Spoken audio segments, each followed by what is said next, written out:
All right, we back. Yes, sir. It's Dante Soul Pepper, it's Pharaoh's Marquise. We got the GOAT up in here. Man, The GOAT. Don't do that. Big dog. Been around the world. He been doing a lot of things out here. Around all the Spanish women. So, Around all the Spanish women. He bilingual in multiple areas. The GOAT Prynce Hamilton in the house. Wherever there's a Spanish club, you might see him in a button up facts. doing the cha cha. I'll be like, man, Facts. you over here? Man, you done been in there a couple times, yeah? I like Oh, him. my fault. I'm telling you. Oh, my bad. I'm trying. I'm telling you.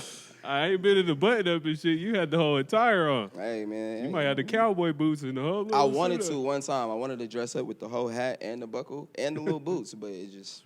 It didn't work out that way. Nah, it just didn't happen that way. It's cool, though.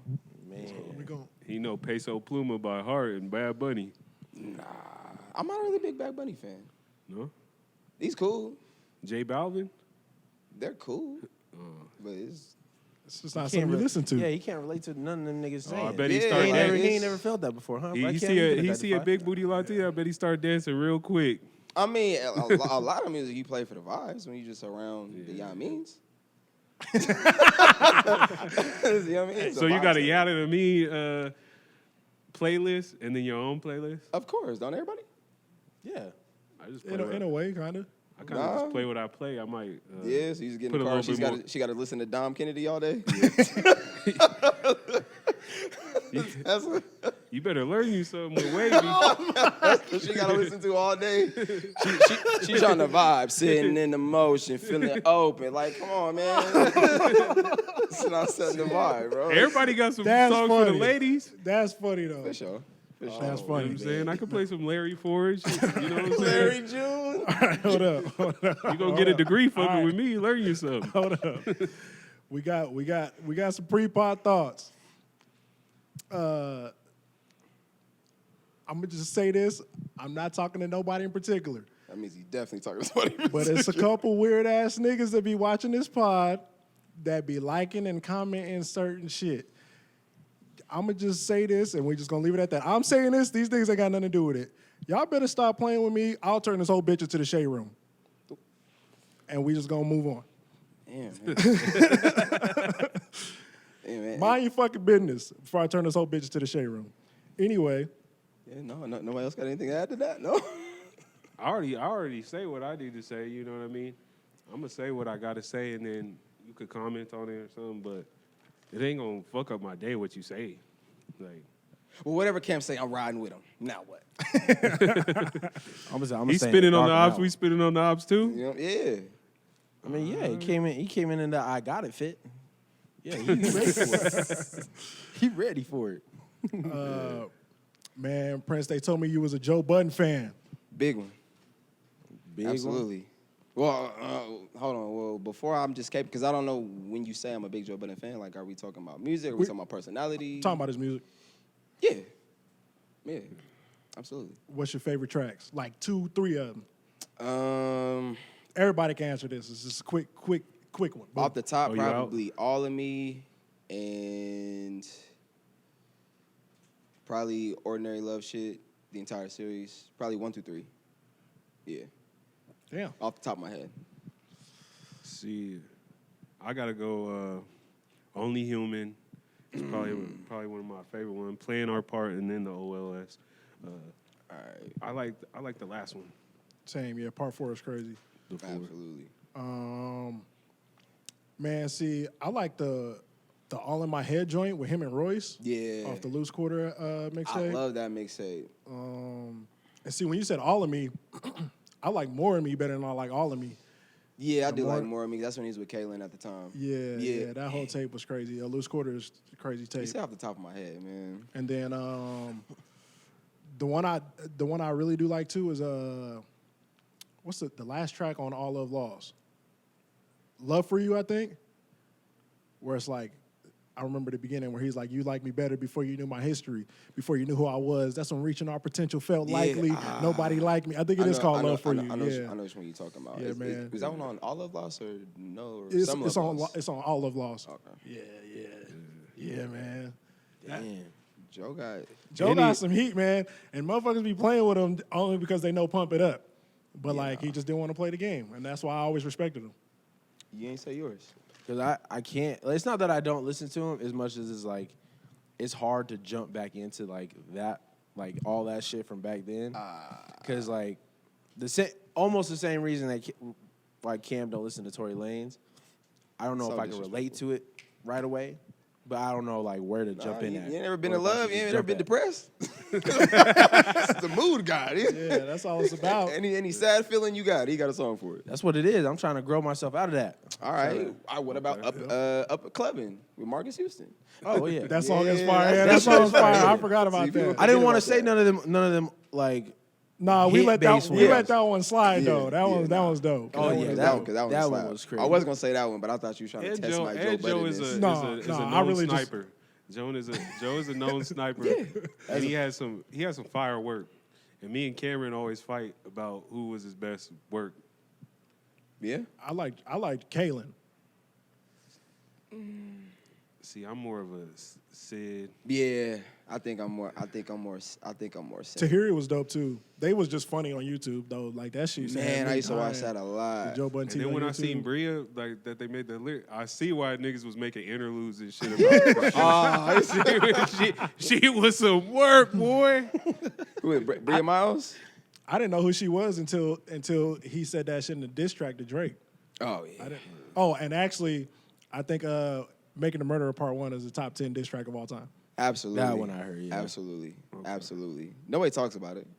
Nobody talk about how you flamed Drake up. Flamed him up. Nobody wanted to talk about that.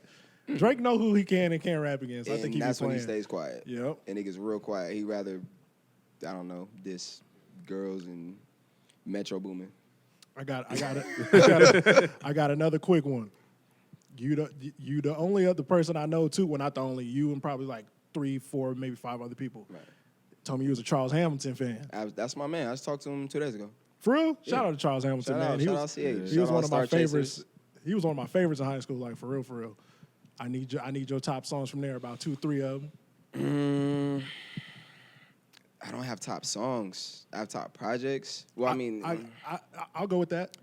I probably know, or at least a few of them. Once you start dropping too much, I kind of, you know what I yeah, mean? see, and he's dropped a lot. All right, maybe I'll just go with songs. I'll go with Air Conditioner.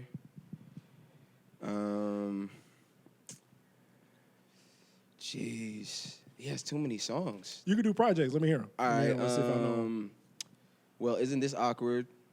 That's my number one. Yeah, I'll do well. Isn't this awkward? I'll also do Chronometry. That was more like 2014, Yeah. 2013. Yeah, I ain't heard that one. And probably Ill Doesn't Mean Classic. That was about 2011, I Yep. believe. That was probably one of the last ones I heard from him. Yeah. It doesn't mean classy. That was Oh, dope. see, I'm out to catch you up on a lot of little. Yeah, he got a lot of new stuff. He never stopped making music. It's just you know Charles. He's not really.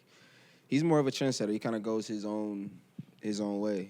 Yeah. So I mean, he's definitely laid the foundation for a lot of what artists do now. If you really think about it. Yeah. Oh, I think as far as like just sampling goes, greatest sampler of all time. Man, like you can't get the samples and no, I don't want semen. Pause. That's what he said. No, I'm just saying. That's what he I said. ain't never heard that, but See it? That's what I'm saying. Quotables. but I think mine for sure was Well Isn't This Awkward was my number one. It's Charles Hamilton. Ah, yeah. That was actually the reason I started listening to him because when I Really? saw Sonic the Hedgehog on the Illmatic cover, Yeah, that I was was like, dope. huh? I was like, fam, how that go together? And that them was like 2 of my favorite shits. See, so I So probably I would was have. like- Damn, I probably would have did that one. I wake up feeling bad. Oh No yeah, reason- yeah. Okay, that probably the would have been one dream, of my favorite songs. Yeah, Yeah, the Dream sample, that shit was cool. And then What's your third? shoot, I don't know, man. This is probably like weird, but I feel like I like This Perfect Life. I almost feel like Nah, it was like ooh, that was in high perfect. school. It was like relatable to me at the time. That's probably one of my. That's probably one of my favorite albums as well. This Perfect Life. It's probably one of my favorite ones, and it's a shame it got shelved.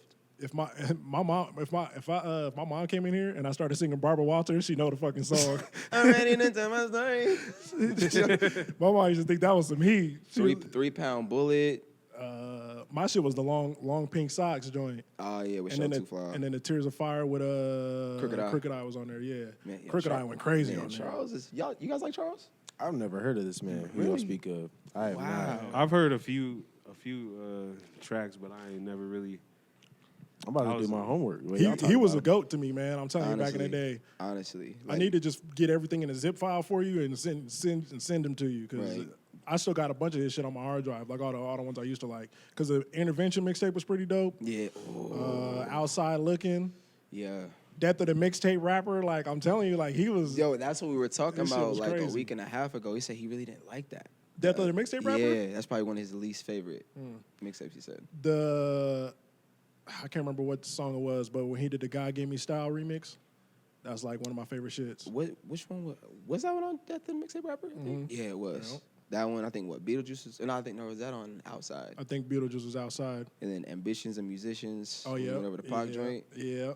Man, And then even Brooklyn Girls. I don't want to be cliche, Nah, but it's that cool. shit's a hit. That shit. It's Yeah, cool. that shit was. Actually, that was the one too. Like that was the one. Because I think I heard that maybe even before I heard It's Charles Hamilton. But like once I heard the Yeah. Brooklyn Girl joint, I was like, man, he the reason I bought Beats. I sell them Beats on his neck, and I remember telling my dad, I begged my dad for them bitches. I said, hey man, Charles I don't know what that is on his neck, but I'm gonna find out, and I need them. Hey, I think that was the reason why I got Beats too. I'm not gonna lie. That really was. Yeah, actually, because he's the only one I knew that had the pink ones before there was like colorways. Yeah, when you could do the on their website, it was a part where you could do it Customs? Yeah, Damn, I was never a super Beats head, but yeah. it's cool. My dad said he wouldn't pay the $500, but he got me the regular ones for the three, so it was cool. For the 3 ski. You had the SMS back in the day. I did have the SMS audios, the Yeah. 50 Cent joints when he had his headphones. I had those too. I had a pair of them, but I had the earbuds. Yeah, I Yeah, had the that's what I the had. overhead studio, the big studio ones. I still got that photo. I have to show you that one. They was all right. I heard I was watching a Common interview the other day, and he started talking about Andre 3000 and Nas, and I can't remember exactly what verses he said, but he was saying something about it's a couple verses from them that he wished that he was the one that wrote them. So I want to ask everybody if you ever felt that way, and if you have, what's the song? Like, what's the song? You heard Saying This by Tyga? No, I ain't heard that bullshit. Tyga, I ain't heard that shit, fam. Well, why you don't like Tiger? I don't fuck with that dude, not the least bit. Why? If he wasn't standing next to Chris Brown, I probably would never heard a Tyga song in my life. Really? You probably hate him even more so because, like, as a kid growing up, I was always telling this man, "Yo, Tyga fire." Oh, you was Fire. one of. Oh, okay. He had like the Black Thought mixtapes that I like. Yeah, I did like the Black Thought. Tyga, And then you are the fan of the disrespectful for doing first grade raps and naming your mixtape Black Thought. That is disrespectful to hip hop, sir. That is true because Black Thought is probably one of my favorite lyricists. That nigga sucks. Damn. Oh, Let's just move on, man. That nigga sucks, man. All right, I better not see you talk to no Yada the Means in the club when the Tyga song on. Ain't nobody trying. Does his songs even play in the club anymore? Rack City was cool. I give him that. Yeah. That's crazy. Rack City what was about cool. doop doop doop? Oh wait, that shit fire too. That I'm shit's about to hard. say. That is hard. hard. That shit, Tyga, you got a few of them, but you suck. They all sound the same. Yeah, they are. They are the same song. Yeah, yeah. It's they for are. it's format, but Yeah. I like it. I forgot about that. Was it That's your Taste? shit? Taste. Taste Ah, was he said hard. that's my shit. Taste was hard. See, now He was up now there apologize double to Tiger. IPA'd up. Now apologize, Tiger. Tiger, you got some hits, but don't just knock it off, bro. Nobody want to hear you keep remaking old songs and all that shit that you be doing, y'all, and all this cop out music. Like, just it's over. with, That's fam. all hit-maker produces. Well, he needed to come up with another way to make hits. I mean, nobody complained that Diddy did it, but I did. you're lying. Nah, back then I didn't really realize. I was mad young, so I didn't really realize it till like I got older. Like, you know what I'm saying? When you go do your research and stuff like that. Anyway, Sorry. he wished he wrote a Tiger verse, but he probably could have wrote a better I'm one. trolling. I'm trolling. You probably could have wrote a better one. Yeah. I don't know if I had to pick an artist, it probably would be a Nas Illmatic. Probably why can't I think it? It was written? Not Illmatic, yeah. It was written, the first written. one, yeah. One of those first 4 verses. Damn, this is a hard question. Yeah. What you got for yours? I got How many are we doing? Just one? If you want to do one, you could do more if you need to. I would have wrote. I would have had Currency BBS Flow the first verse on there, cause that fits. That's pretty fitting verse. And I thought he was spitting on that motherfucker. And then shit. Let me think of another one.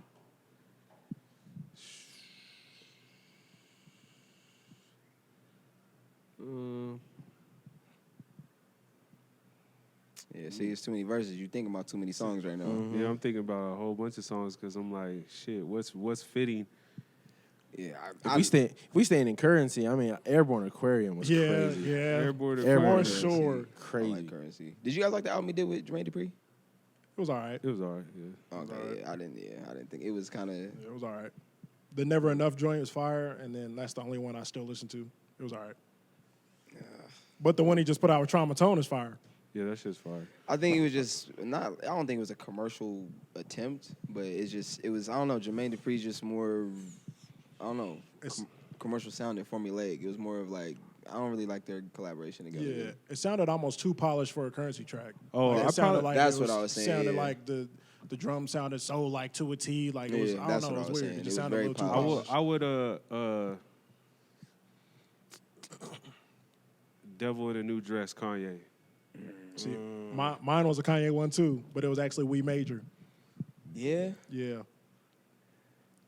Damn. We Major. That was the one verse I thought of. I was like, oh yeah, if I could have wrote a verse, for sure that one. Yeah. I was thinking Flashing Lights too, like the new floors in the wood apartment. But You who- love did he the write that morning one? Star shit, huh? We might check the credits on. Well, I guess it is just who wrote it, or what verse we wish we wrote. So never Yeah. mind. I really can't think of just one. Maybe I don't know. Ambitions and Musicians. I'll just say that one from Charles because that was he went crazy on that. Yeah, that was dope. He went crazy on that one. So that's the only one I can think of because I'll be here all day thinking about verses. Oh, matter of fact, even speaking of that, and the only reason I know when that nigga's birthday is because that November 10th. Yeah, November 10th went hard. Even with the video, I was like Sonic in the background and shit like Playing that. Sonic while I'm blowing that chronic. Yeah, Get he my favorite mad. rock and roll top. Yeah, okay. Yo, shout out Charles again. Yeah, shout out to Charles, man. I'm telling you, when I was in high school, I thought he was the fucking GOAT. I'm not gonna lie. Even like, You didn't want my Swagaholic verse? No. You had the hardest verse though, but like, I don't wish I wrote that. Like, you know what I'm saying? Back in the day, you didn't want that one? Nah, I thought you was the GOAT when I first heard Swagaholics though. I ain't gonna lie. Swagaholic. No, I'm telling you, I never met this nigga in my life before this song, right? I pull up to Jordan's house and he was like, yo, my cousin just sent me this song, like, we got a hop on it. And as soon as his verse went, nigga, I was like, started holding my head. I was like, oh, this nigga the GOAT. I was like, this nigga's the GOAT. This nigga's nice. I swear to God. Has he gotten better since then? Oh, yeah. But I'm just saying, like, if that was his first impression, like, damn, he left one. Oh, damn. All right. He left a good one because that shit was crazy. He for sure got better since then. That's why I was like, nah. Like, nah, that ain't the verse. That ain't the verse. Like, nah. If you might have said the first verse on Olympic Sixes, I might have been like, yeah, that might be it. Olympic Sixes, yeah. Six of my baddest singing, they naming symphony. The same six say they meant for me. Booty in them boobs in my infantry. Kill them while I'm in the sheets. Call me when you need it. So that's I was like, damn. He did that like right in front of me, and I was like, damn, that shit was hard. That shit was hard. Yeah, that shit was hard. He said, link. Shout out to Pharaoh, man. He said, link some below. shit- Link below. He might got never some drop shit that. too. Shout out to Pharaoh, man. Yeah. That shit was all right. Yeah, put my mixtape link in it. I need Yeah, some more word. Just plays. put that down below, down at the Yeah. bottom, man. I need to shoot You some gotta videos re-upload for that. those. I'm gonna go back shoot some videos for those. Might as well. Yeah. Yeah, if you would have said Olympic Sixes, I probably would have been like, I probably. Over motivational? Yeah, I feel like Olympic Sixes sound more like something that I would try to write. Okay. You know what I'm saying? All right. Motivational was like sound like something only Pharaoh could write. Hell yeah. No, Shout out to you. your verse on Wavy on the Notorious Supreme mixtape, that shit was fire. Oh, I appreciate it. And you had something Didn't you have some shit called like "Luck Be a Lady" or something? Oh, Wow. That mixtape, I need that. Can you send me that motherfucker? I need that shit in my arsenal. Man, I'm surprised you. That's crazy. Like a lot of people don't even know about. I got the project. What was it? Last of a Dying Breed. Or what is it? New Yeah, Breed? that was like my second one I ever did. But yeah, the Luck Be a Lady was actually a spoken word project. I wrote all those, majority produced by Charles Hamilton, by the way. Shout out to Charles Hamilton, Shout out to man. Charles. Shit. I wrote all of those without the beats, and then like maybe like the last two I wrote to the original songs, and then he flipped them. So like all those weren't even wrote to beats. They were just on the laptop. That project is crazy. Damn, that's crazy. I actually Looking out like for that. I appreciate you. Oh, You're gonna matter have of to send fact, me that shit. and speaking of which, Charles Hamilton, one more time. I actually saw the nigga in concert. In 2015, he was on tour with Lupe Fiasco. Oh, you into that? Yeah, I went to the Testo and Use All tour right. in Vegas, and he did He every was song I opening. knew. Yeah, every song he did, I knew it. And then when he finished with I think it was, is it called New York Raining? Yeah, with New him York and Rita Raining, Ora? yeah. Yeah. He finished with that. That wasn't really my cup of tea, but the old right? shit, nah, not really. Like that. Another thing with that project, it felt a little too polished for a Charles Hamilton project. I mean, it so was on but Universal. it was cool though. Like it wasn't bad music, and I was happy he was doing music again. But like, I wasn't like me personally. It was like I was like, he got better shit. I just went back to the old shit. Damn. Hey, I mean, shit. That's what Kanye say. He like my old shit too. He listen to my old shit. But yeah, shout out to Charles again. Shout out to Lupe too. Yeah. Shout out to Kid Cudi. Hey, matter of fact, you know how like what did I say last time when I was talking about like Common and Mos Def? Actually, Lupe Fiasco is one of them niggas too, where I'm like, yeah, I know he a conscious nigga, but I wouldn't fuck with him. At all. No. Yeah. Whatsoever. He's too Chicago. Yeah, I'm like, Bro. he's Chicago. Yeah. You ever be just in- follow Lupe and just watch just all the He martial be arts in the shit south he side of does? Chicago. Yeah, but I'm talking about even before that. Like, even before I knew he was doing all that, like, just something in my head was like, yeah, like, I know he one of them backpack weird rappers, but that nigga ain't no bitch. Yeah, nah. Definitely not. I don't know what it was, but I always Definitely thought not. that. That nigga got his street fight. He'll put on a street fighter Bro, outfit, nigga. bro. What he He'll say be about over there it? He said, slumped between a Nissan Sentra and he fucking around. Lupe is What very serious. he say about Kid Cudi when he said, I want to beat this nigga up so bad, I got a I migraine. got a migraine. That I've never heard no shit. You know how much disdain you gotta have for somebody? Like, I want to beat up somebody. My head hurts. He said, I got a migraine. You know Bro, the I was migraines that your dying. eyes hurt and shit? Like you can't look at light? Like, it's my head. Think of hating a nigga head that hurt, bad. Bro. I want to beat this up so bad. Y'all ever want to beat somebody up like that bad? Nah. When I was younger, yeah. Yeah, young. When I was younger, I used to get hot. I think I look he did. I just I couldn't did in imagine college. having a headache because I wanted to beat another nigga. Like, That's why a lot. it's That's a funny. lot of thinking. Like, Pacing analogy. Pace. You ever see the niggas that get mad and go, What's crazier, seeing a nigga that makes you so mad you get a headache, or seeing a woman that make your throat itch? probably seen a woman make my throat itch. like I'm allergic to this bitch's bullshit? Yeah. I'm just like allergic to the bitch's bullshit and all that. Yeah, Just it's the thought of you just it disgusts me. you gotta do that little Probably, thing. probably the throat inch thing. because if you would do it, it should probably take a lot for you to even hate a woman. Yeah. So probably the throat itch thing. And with a guy, I can like actually do something about it. Like with a girl, I kind of gotta just let it cook. You can't really. I gotta say sit in too the same much. room. Yeah, like with a guy, like you can just get your There's just issue. an if I- elephant in the room, you know? If I feel away. Yeah, you But can't. with guys, you gotta kind of just let it cook. I mean, girls, you gotta just let it cook because there's only but so much you can say and do. Yeah. Besides just avoid them, and sometimes that's unavoidable, especially if you got kids with them. That was some of the funniest shit. he ever. said especially. Now he started putting his personal shit in there. Especially if you got kids. Especially if you got kids. Hey, so they probably do feel like that sometimes. Yeah. Yeah. So I only put this topic on here actually because you sent it to me about Vince McMahon's sexual assault case. Holy. Did y'all see anything about that? I haven't read into it, but when I got the notifications, I was like, "Oh shit!" After you just signed this deal, oh no. And he stepped down all the way now officially. He's resigned. You know, from that's the new. TKO. That's the new like ploy, like saying you stepped down, but you really still part of the company. That's just like Diddy and Ciroc and shit. Like they be like, oh, he's fully pulled out of the the whole situation. No, he's still getting money off of it. No, His I don't name think- is just not attached to it. I think he probably got fired and they made him step down. Yeah, like if you think about it, this has kind of been in the works for a minute. They sold. That's when they created this whole little group. I think he already knew it was coming down the pipeline already, and that's when they started doing all these deals in place. When they was like, oh, now Triple H is the head of whatever. Like, if you notice, he had stepped down from WE for a little bit. I think he knew this was coming a while ago. That he settled out of court with this girl for $3 million, and only paid her $1 million, and then stopped paying her after that. Yep.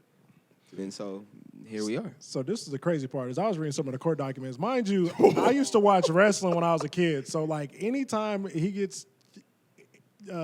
he get anything about Vince McMahon's sexual harassment, It's sexual believable, assault comes right? out, it's not even believable. It's just No. like, no, I knew he was doing that. You could You tell could by tell the by just what skits. he was writing and like, yeah, the skits and all that. Like you knew he was doing it. Him like, and Trish was wild. right. Like he had a girl stripping, barking like a dog in the year 2000, and we He- thought he wasn't really actually trying to do some shit like that. That's why I'm like, Like, when what I are we read doing? it, this is very believable because he was doing it on TV. Right. Like, so in my head, I'm like, yeah, like we knew that, but some of the stuff is actually mad crazy. There was one part where he was talking about that he wanted to see the girl filled with 3 big black cocks, and he want them to nut in her, and then he come over there and jack off and nut on her. That's crazy. So he wants to be like a He having- super cuck. he That's having- a super cuck. He having freak offs. Then he was trying to pimp her out to the tech dudes. He was like, "There's Word. 12 techs in here that they all They want all a want piece." you. He tried to pimp her out to Brock Lesnar, so Brock Lesnar will resign. And See, that's that why was he that not was even in telling. wrestling That was right now. telling. Yeah. That was telling. Yeah, she ain't nothing to say that. But the coldest part about the whole thing, right? This is the part that got me. They said he had multiple dildos, right? And the dildos was named after wrestlers. Yeah, I missed that part. So- What document did you see that in? Man, the court documents was like 40 something, or it was like 70 pages long. It was like 70 pages long. So I was just kind of skipping through it. And then when I seen somebody post it on Twitter, I just went back and went to go look at it. So he was like, had dildos where he was naming them after wrestlers. And like, the lighter dildos would be white wrestlers, and then they get darker, and it was the black wrestlers. Like he was telling her like weird shit, like, "Hey, like I'm about to fuck you with Kofi Kingston tonight." Like, So were they like custom? Was it like? He said he God. got the mold. yeah, they're like customs. So nah, Look like, at all these OF women is selling like molds of their box, like they. I was actually What? saying maybe like the colors of them, like Yeah, some the of Undertaker's some like of the glowing in OF the dark. women they got molds of boxes. he said the Undertaker's just glowing in the dark. Like I thought they were like representatives, like you know what I'm saying? They play their theme music and Type shit. shit. You know what I'm saying? Bro, that's crazy. I just thought, but no. Would you guys make molds? Would you guys make Nah, molds? For a girl? fam, I'm good. I've thought about that. I'm not I'm gonna good. lie. I've thought Wait, you about wouldn't it. do it for your girl?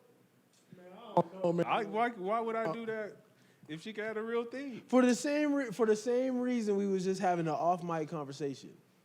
Yeah. If you gotta go do a bid, bitch, don't cheat on me. You No, feel I me? ain't going to. She You got got you. me right here. I'm right here. Pull me out the drawer. Facts. No. I'm No. not going to jail, so ain't no reason for that. Damn. Yeah. I think I would. They have say some- that. They have some you can make out of chocolate too. Edible. I'm a freak. Look, don't mind me. Never mind. Never mind. Continue. He all thinking about what flavor he making this shit. Never mind. Continue. I put chocolate chips in my shit. He trying to customize the dildo. This ain't whipped It's cream. like this a banana Twix, cream but- in it. There's banana cream. banana cream There's in some it. nougat in here too. Yeah, man. Why not? Happy Valentine's. So would y'all? So like, let's He say. collab with Siege Chocolate and shit. So let's say y'all was running a company, right? Would y'all name dildos after y'all employees? No. No, Would y'all name dildos after your homies? I'm not buying. I'm not buying. I'm not Dedicating buying a dildo to your dildos man in is general. crazy. Right. I'm not buying dildos in general. So Nah, not for your girl. no. I am not buying her the dildo. She could buy I've her own shit. I've bought one. You guys ever bought sex toys for your girls? No. Really? I bought like handcuffs and shit and like But no toys. So Cam says no. Any toys? No. Are you guys like intimidated? no. Nah, I just one. I feel like I ain't never had a chick that I wanted to use sex toys with, for real. Okay.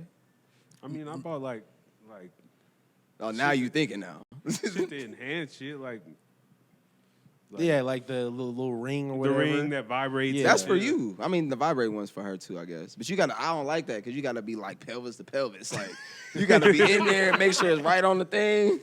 And then you know what I mean? Yeah, I mean, I can't really do like a bunch of stroke. You know what I mean?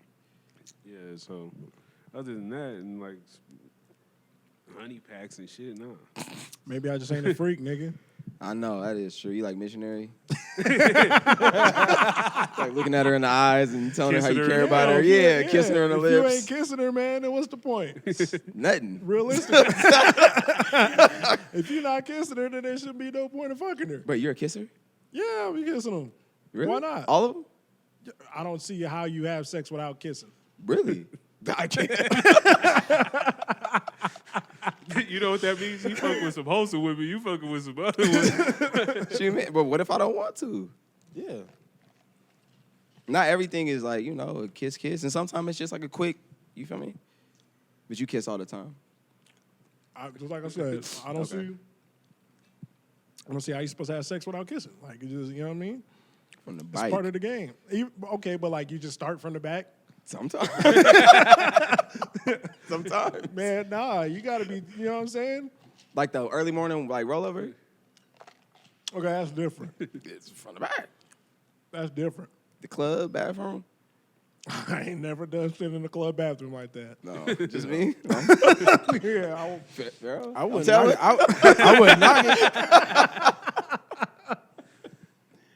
I wouldn't knock it though. I mean, Yeah, I'm not saying don't do it. I'm just saying that wasn't me. I've done some skeezers that I ain't kissing the mouth, Oh, okay. but I've also got drunk and kissed some skeezers in the mouth.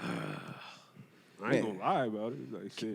Kissing used to be a thing. I used to like kissing. yeah, I remember when it was cool to kiss in the club too. Man, Shit. make out. Stranger. Y'all probably do it in the middle of the I don't- dance floor, huh? Yeah, I'm like, I wasn't even on that. That's the crazy thing is I wasn't even on that. What was you on? I wasn't kissing in the club. Like I wasn't doing. You know what I'm saying? Like, Oh, you was embarrassed. see, yeah. I mean, now that you say it like that, I mean, I don't want yeah, the next girl to see the ex girl to see the girl that I'm kissing right now. you know see, what I mean? that's the only thing I didn't like. If it's in public and you didn't know her, you kind of kill your game for the whole rest of the wherever you at. Yeah. Now that they see it, you No, can't. what happened to your girl? You know what I mean? Yeah. Then- Girl, that's my friend. Now you done bought 2 Hennessy's and now Damn, just two, huh? Yeah, then you kiss your friends in the mouth? You know what I mean? Maybe. We not getting on this subject. All right. We was on that bullshit last week. we was on that bullshit last week. I know. I was like, these guys are. All right, let me stop. We was on that bullshit last week. Shit, man. I've been waiting to get this off for some reason. It's just about some basketball. Katie is confused on why he's not in the GOAT conversation. Why would he? Why? Yeah, exactly. Why would he be confused? I don't know. Come on, man. Don't make me do that, man. Go ahead, do it. Yeah, let's go. Yeah, do it. Play devil's advocate. got a cape Do that, on? man. Yeah, let's go. was Play like, devil's yeah. advocate. Why should he be in the GOAT conversation? Because he's not even close. I mean, I'm not saying you should be the greatest, but like there should be valid arguments. Everybody should be able to make valid arguments for why he should be. I mean, in the you GOAT can conversation. justify anything if you want. But I don't understand what argument does he have that's valid that he should be in this GOAT conversation. The same argument that's valid for every time motherfuckers bring up Jordan. Oh, you got 3 rings. He has rings. Anybody that has rings, everybody uses that argument. So JaVale if you gonna McGee. use the JaVale argument, McGee has he's in rings there. too. JaVale McGee. He's has one of the rings. best scorers ever. ever. He's wanna one talk of the about- best scorers ever. I got some shit to say about that too. What? Okay, for one, I get it. He got rings, and this is why I hate basketball culture nowadays. I don't It's use that because argument, yeah. it's because when KD retires, the fact that he went to the Warriors and did some bullshit is literally going to go away.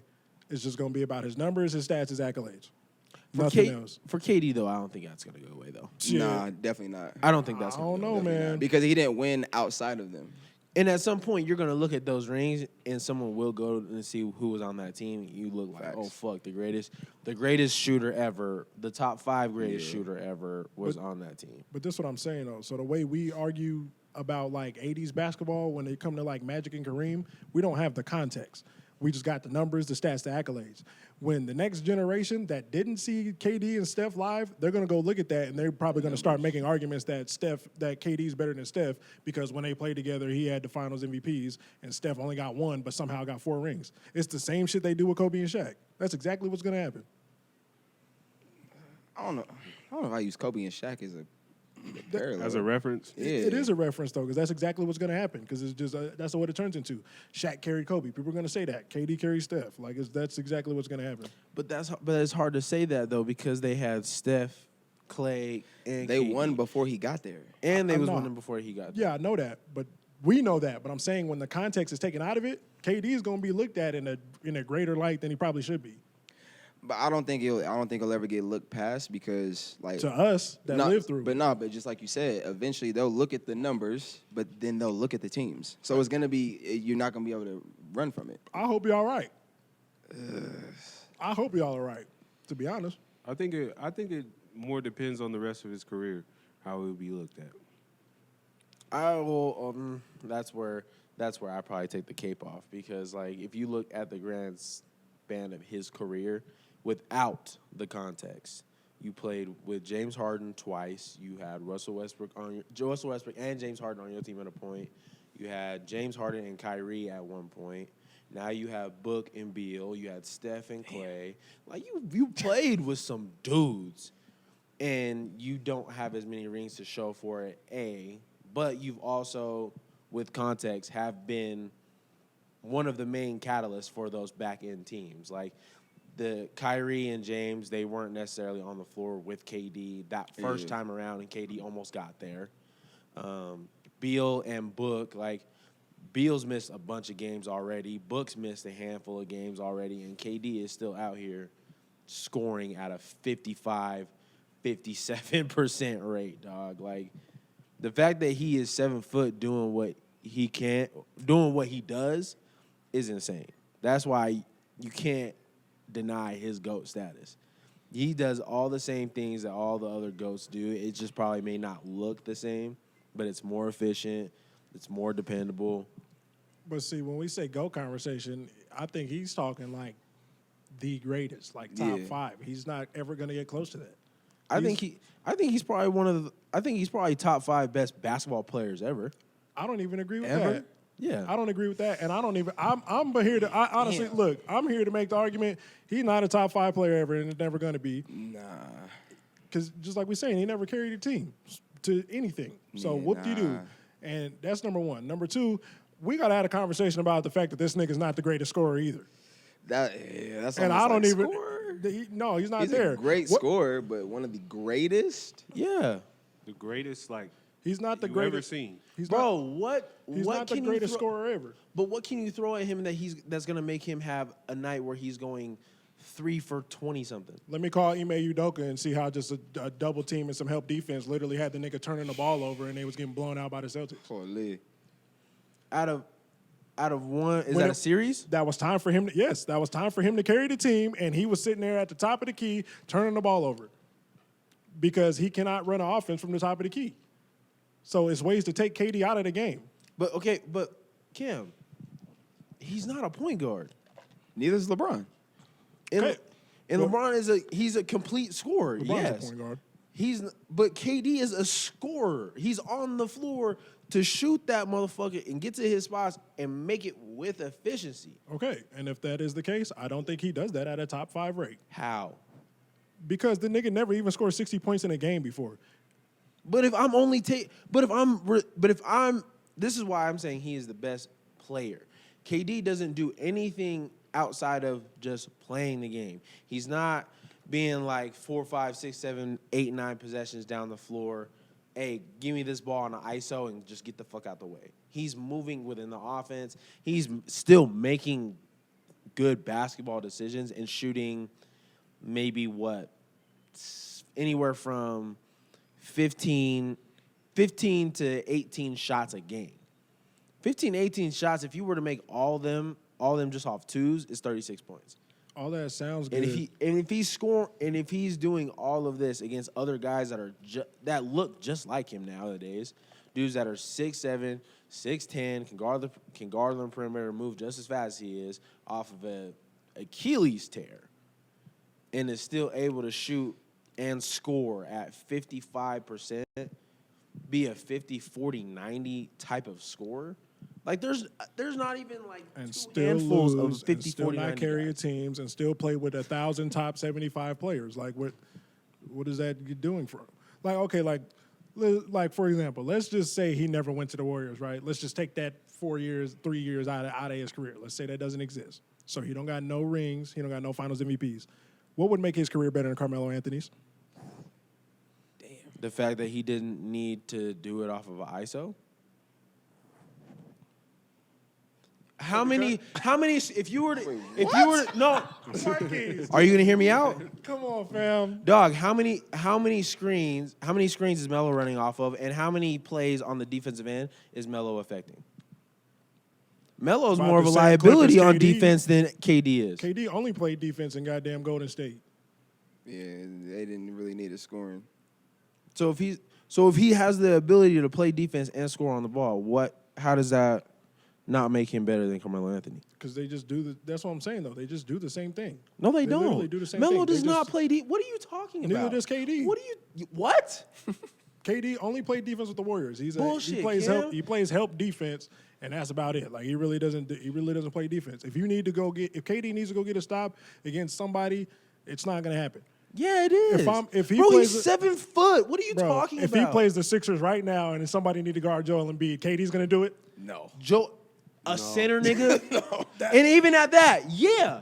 Because Joel Embiid is going to sit on the fucking 15-foot line from the free throw line anywhere on the wing and take a step back jumper. And KD is contesting that. Now, if Joel wants to sit on the fucking block, yeah, you have a point. But even at the same time, Joel is going to have a disadvantage because KD is just as long as Joel. He's quicker on his feet. So if Joel tries to bully him, if KD pulls a fucking chair, he's going to fall. Bro, I don't probably like this hate that you I'm get on probably KD the biggest right now. KD fan in these chairs, but I just think that is straight false. He ain't guarded nobody. I've never seen KD go guard somebody. It's just the Just fact have that it. you're saying top 5. That That's too. the Basketball argument. player, yes. That's the argument. A person that plays the game as its entirety and as it's intended to. KD doesn't come out here and need 6-7 dribbles. KD doesn't need to come out and have a system and trade all these niggas away at that trade deadline to have success for KD. You're right. You He just throw goes KD to the team on that's winning any already, roster, and KD is going to give you 50, 40, 90 almost every night. Absolutely. So why doesn't that give him the nod of one of best basketball players ever? He He is hasn't one of ever somewhere in really the top wavered in 35. his career. See, He's somewhere in the top But 35. you just changed it. You said one of the best. You put a I said number top, on it. I said top Top 5 five, best that's where players that's ever. where you lose it. Not GOAT. GOAT is different than best player. Okay, but he said, why isn't he in the GOAT conversation? That's what KD asked. And I didn't say, but I'm just arguing from that's why I flipped it. I didn't say Because he's you don't a have an GOAT. argument to be in the GOAT conversation, right? Yeah. Yeah. Yes. All and right, I now said we can that. move on. I said that. But then you wanted to say all this asinine comments about him not playing defense, about him being less than Melo, which he's not. He's not. I was asking a question. I think KD is greater all time than Melo. I was just asking a question. Yep. Shout out to Kevin. And I think KD is a better player than Melo. I was just asking a question. KD's a better player than a lot of them niggas. But if we're going to be honest, KD is not the greatest scorer ever. Who's other than LeBron James? Because clearly that is the best scorer ever. I wouldn't even give LeBron the best scorer. No. That's not what I do. That's not the metric that we do when it comes to best scorer. Because if that's the case, then Carmelo's top 5 scorer, and we know that's just false. So KD is just not the greatest scorer ever. So Because- who are the better scorers than KD? Okay, let me ask you this: how is Cat getting 60, Embiid getting 70, Giannis getting 60, Steph gets 60, but the greatest scorer of all time never had a 60-point game in NBA? What makes KD a better scorer than James Harden? What makes KD a better scorer than James Harden? Yep. Who was James Harden's scorers on his team? Who did the scoring for James Harden when James Harden Harden wasn't did. scoring? When James Harden was not scoring, who was doing the scoring for any of those teams? James Harden. Literally. All right. So look, when Cat is not scoring, aside from Anthony Edwards as of right now, who is doing the scoring? What is your point, though? If you're the greatest scorer ever, why does it matter who you're scoring with? If I'm on offense and the whole defense knows I'm going to get the ball and I'm going to score, the defense is going to load up differently on me than it is someone else.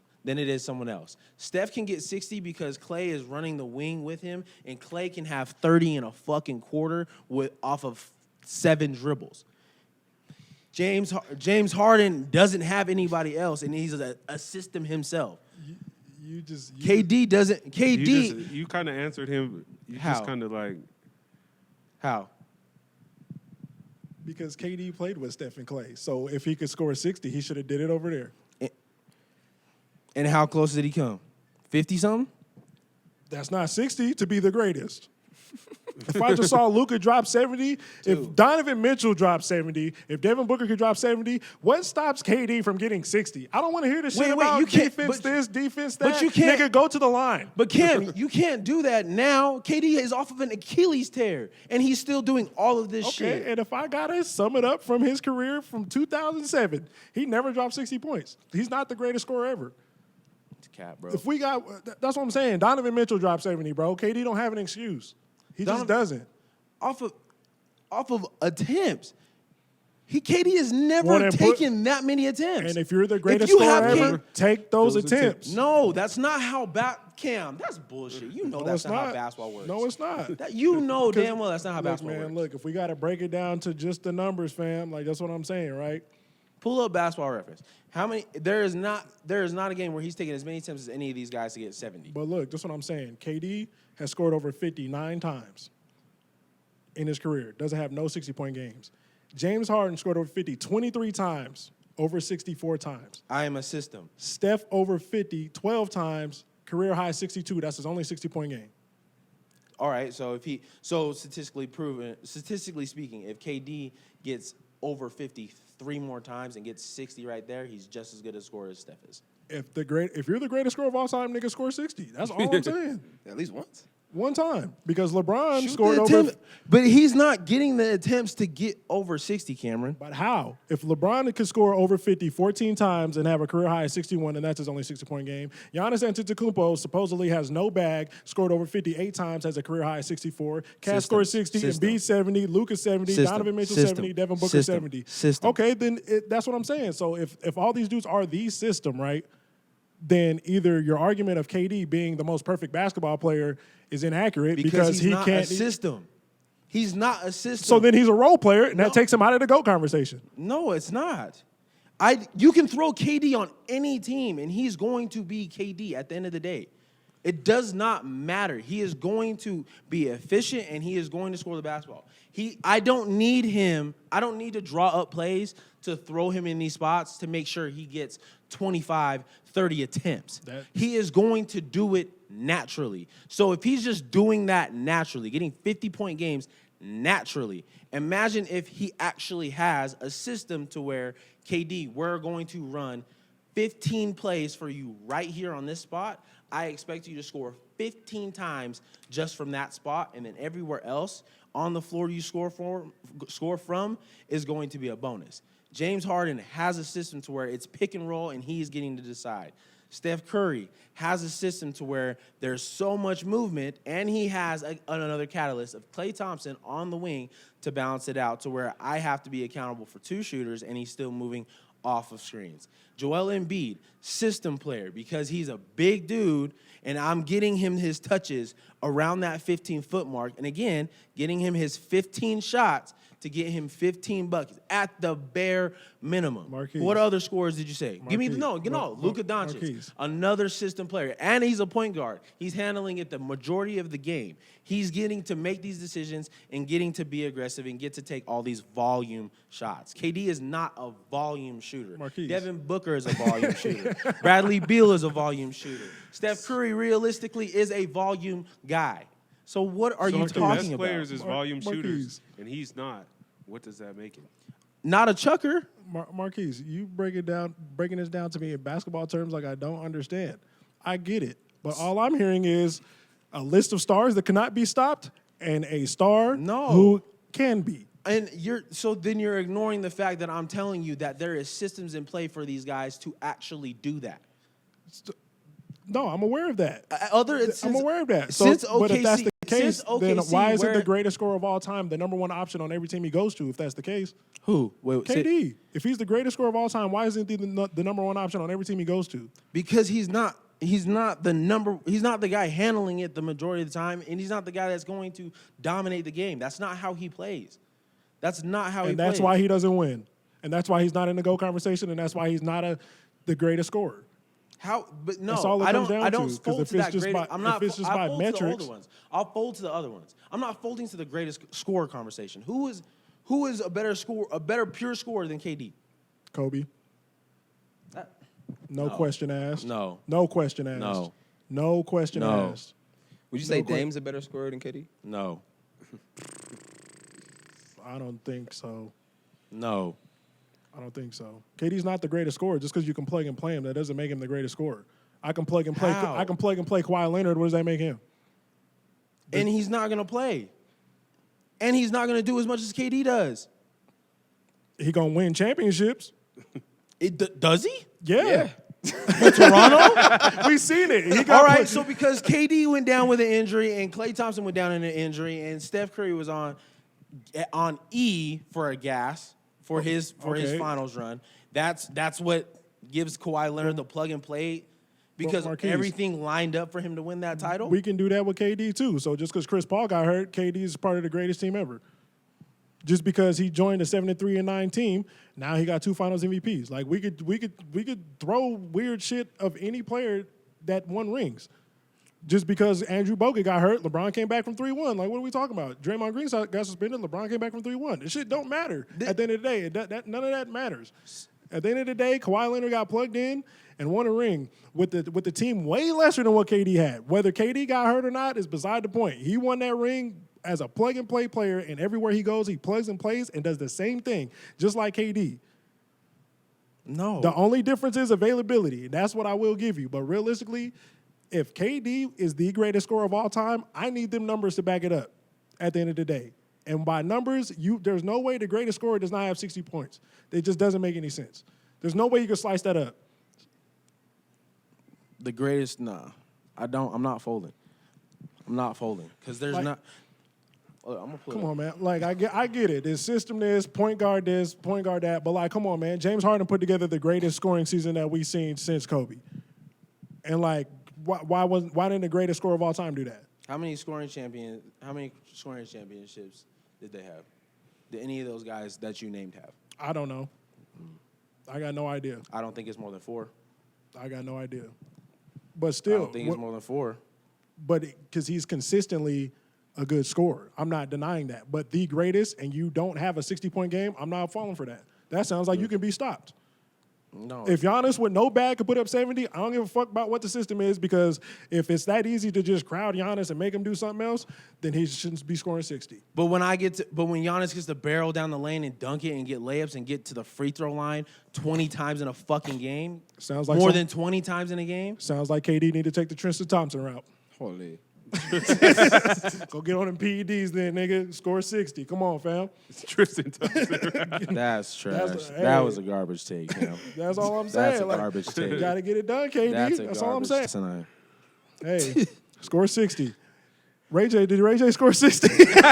Absolutely.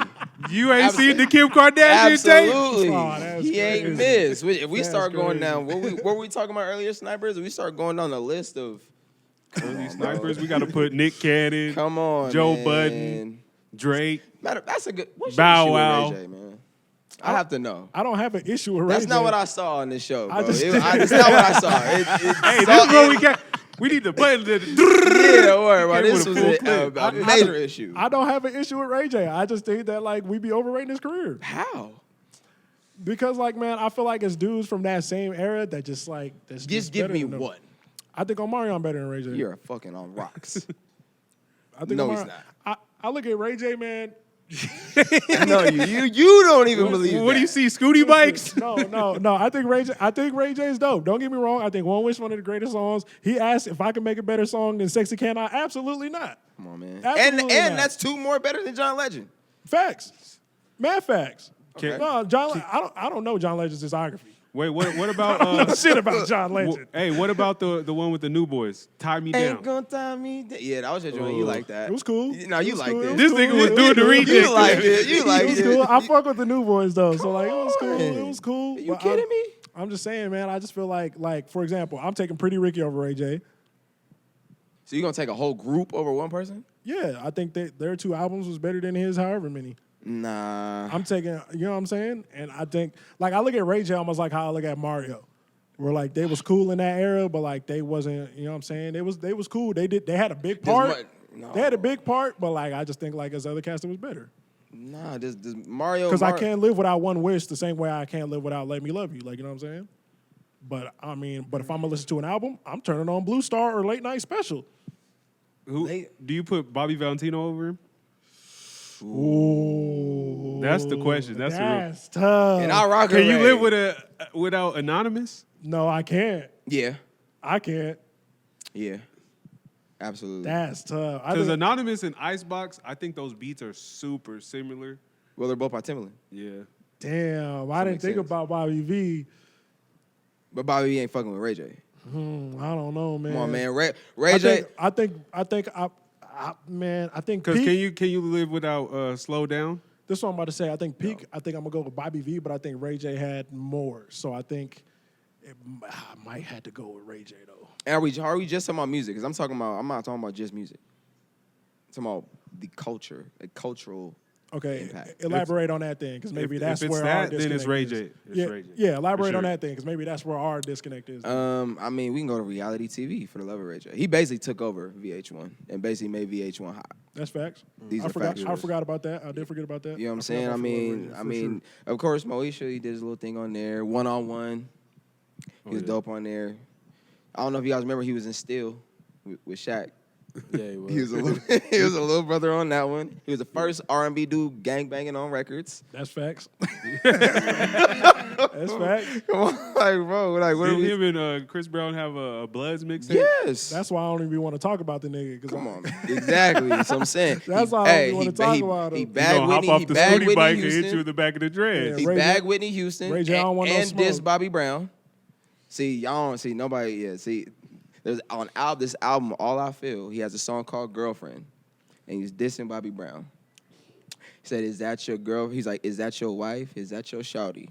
Is that your wife? Because I'm her boyfriend. I met your girl." So he was I'll August text- Alsina before August Bruh. Alsina, huh? Come on, this is Bobby Brown. any nigga to call in the radio station to tell Fab that he got a bunch of booty goons I ready got, for him. I got big homies who like homies. Anybody say that? That's why I be like, I don't want no smoke, Ray J. Come on, bro. I'm talking about music. You a great entrepreneur. I'm just talking about music, dog. Hey, I like, don't want no smoke. with Ray like J, Vince man. says, you like Kanye West, right? Yeah. What? Yeah, we had that conversation. Yeah. Like, if we talking about music, yes, I like Kanye. All right. Then I mean, without Ray. You're gonna put Ray J on, Hey. on. You gonna put Kanye on Ray J's I'm tree? just saying, man. You know I think what? that's a crazy. Maybe it is. Maybe I don't like Ray J then, because he should have kept that girl, and maybe Kanye would be a little more sane. Nah. Maybe. We need the alternate universe of him without that girl. Dang, did we? I mean, Well, Nick I think Cannon it's could have Chris. kept her. A lot yeah, of Nick niggas Cannon coulda- technically should have kept her first because he was first. Hey man, and on the Ray J tape, right? My He started reminiscing. He said, ooh. listen. Listen, Jahaz one time was like, man, I tried to turn on that Ray J tape. And when he looked in the camera, he was like, when you go, nigga, you gotta go hard, son. Bruh. He was like, man, I seen that. I put my shit away.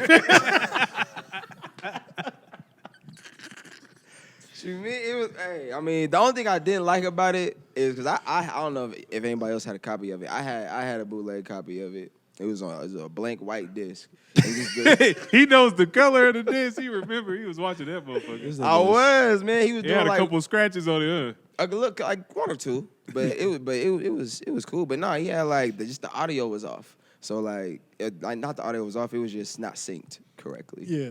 You know what I'm saying? But, it was, but no, as far as Ray J, I had to come and tell you, pause, that we can't do any type of Ray J slander or disrespect because he's done too much for the community. See, I was just talking about his music. I just think in his music, it was dudes better. Radiation's a classic album, though.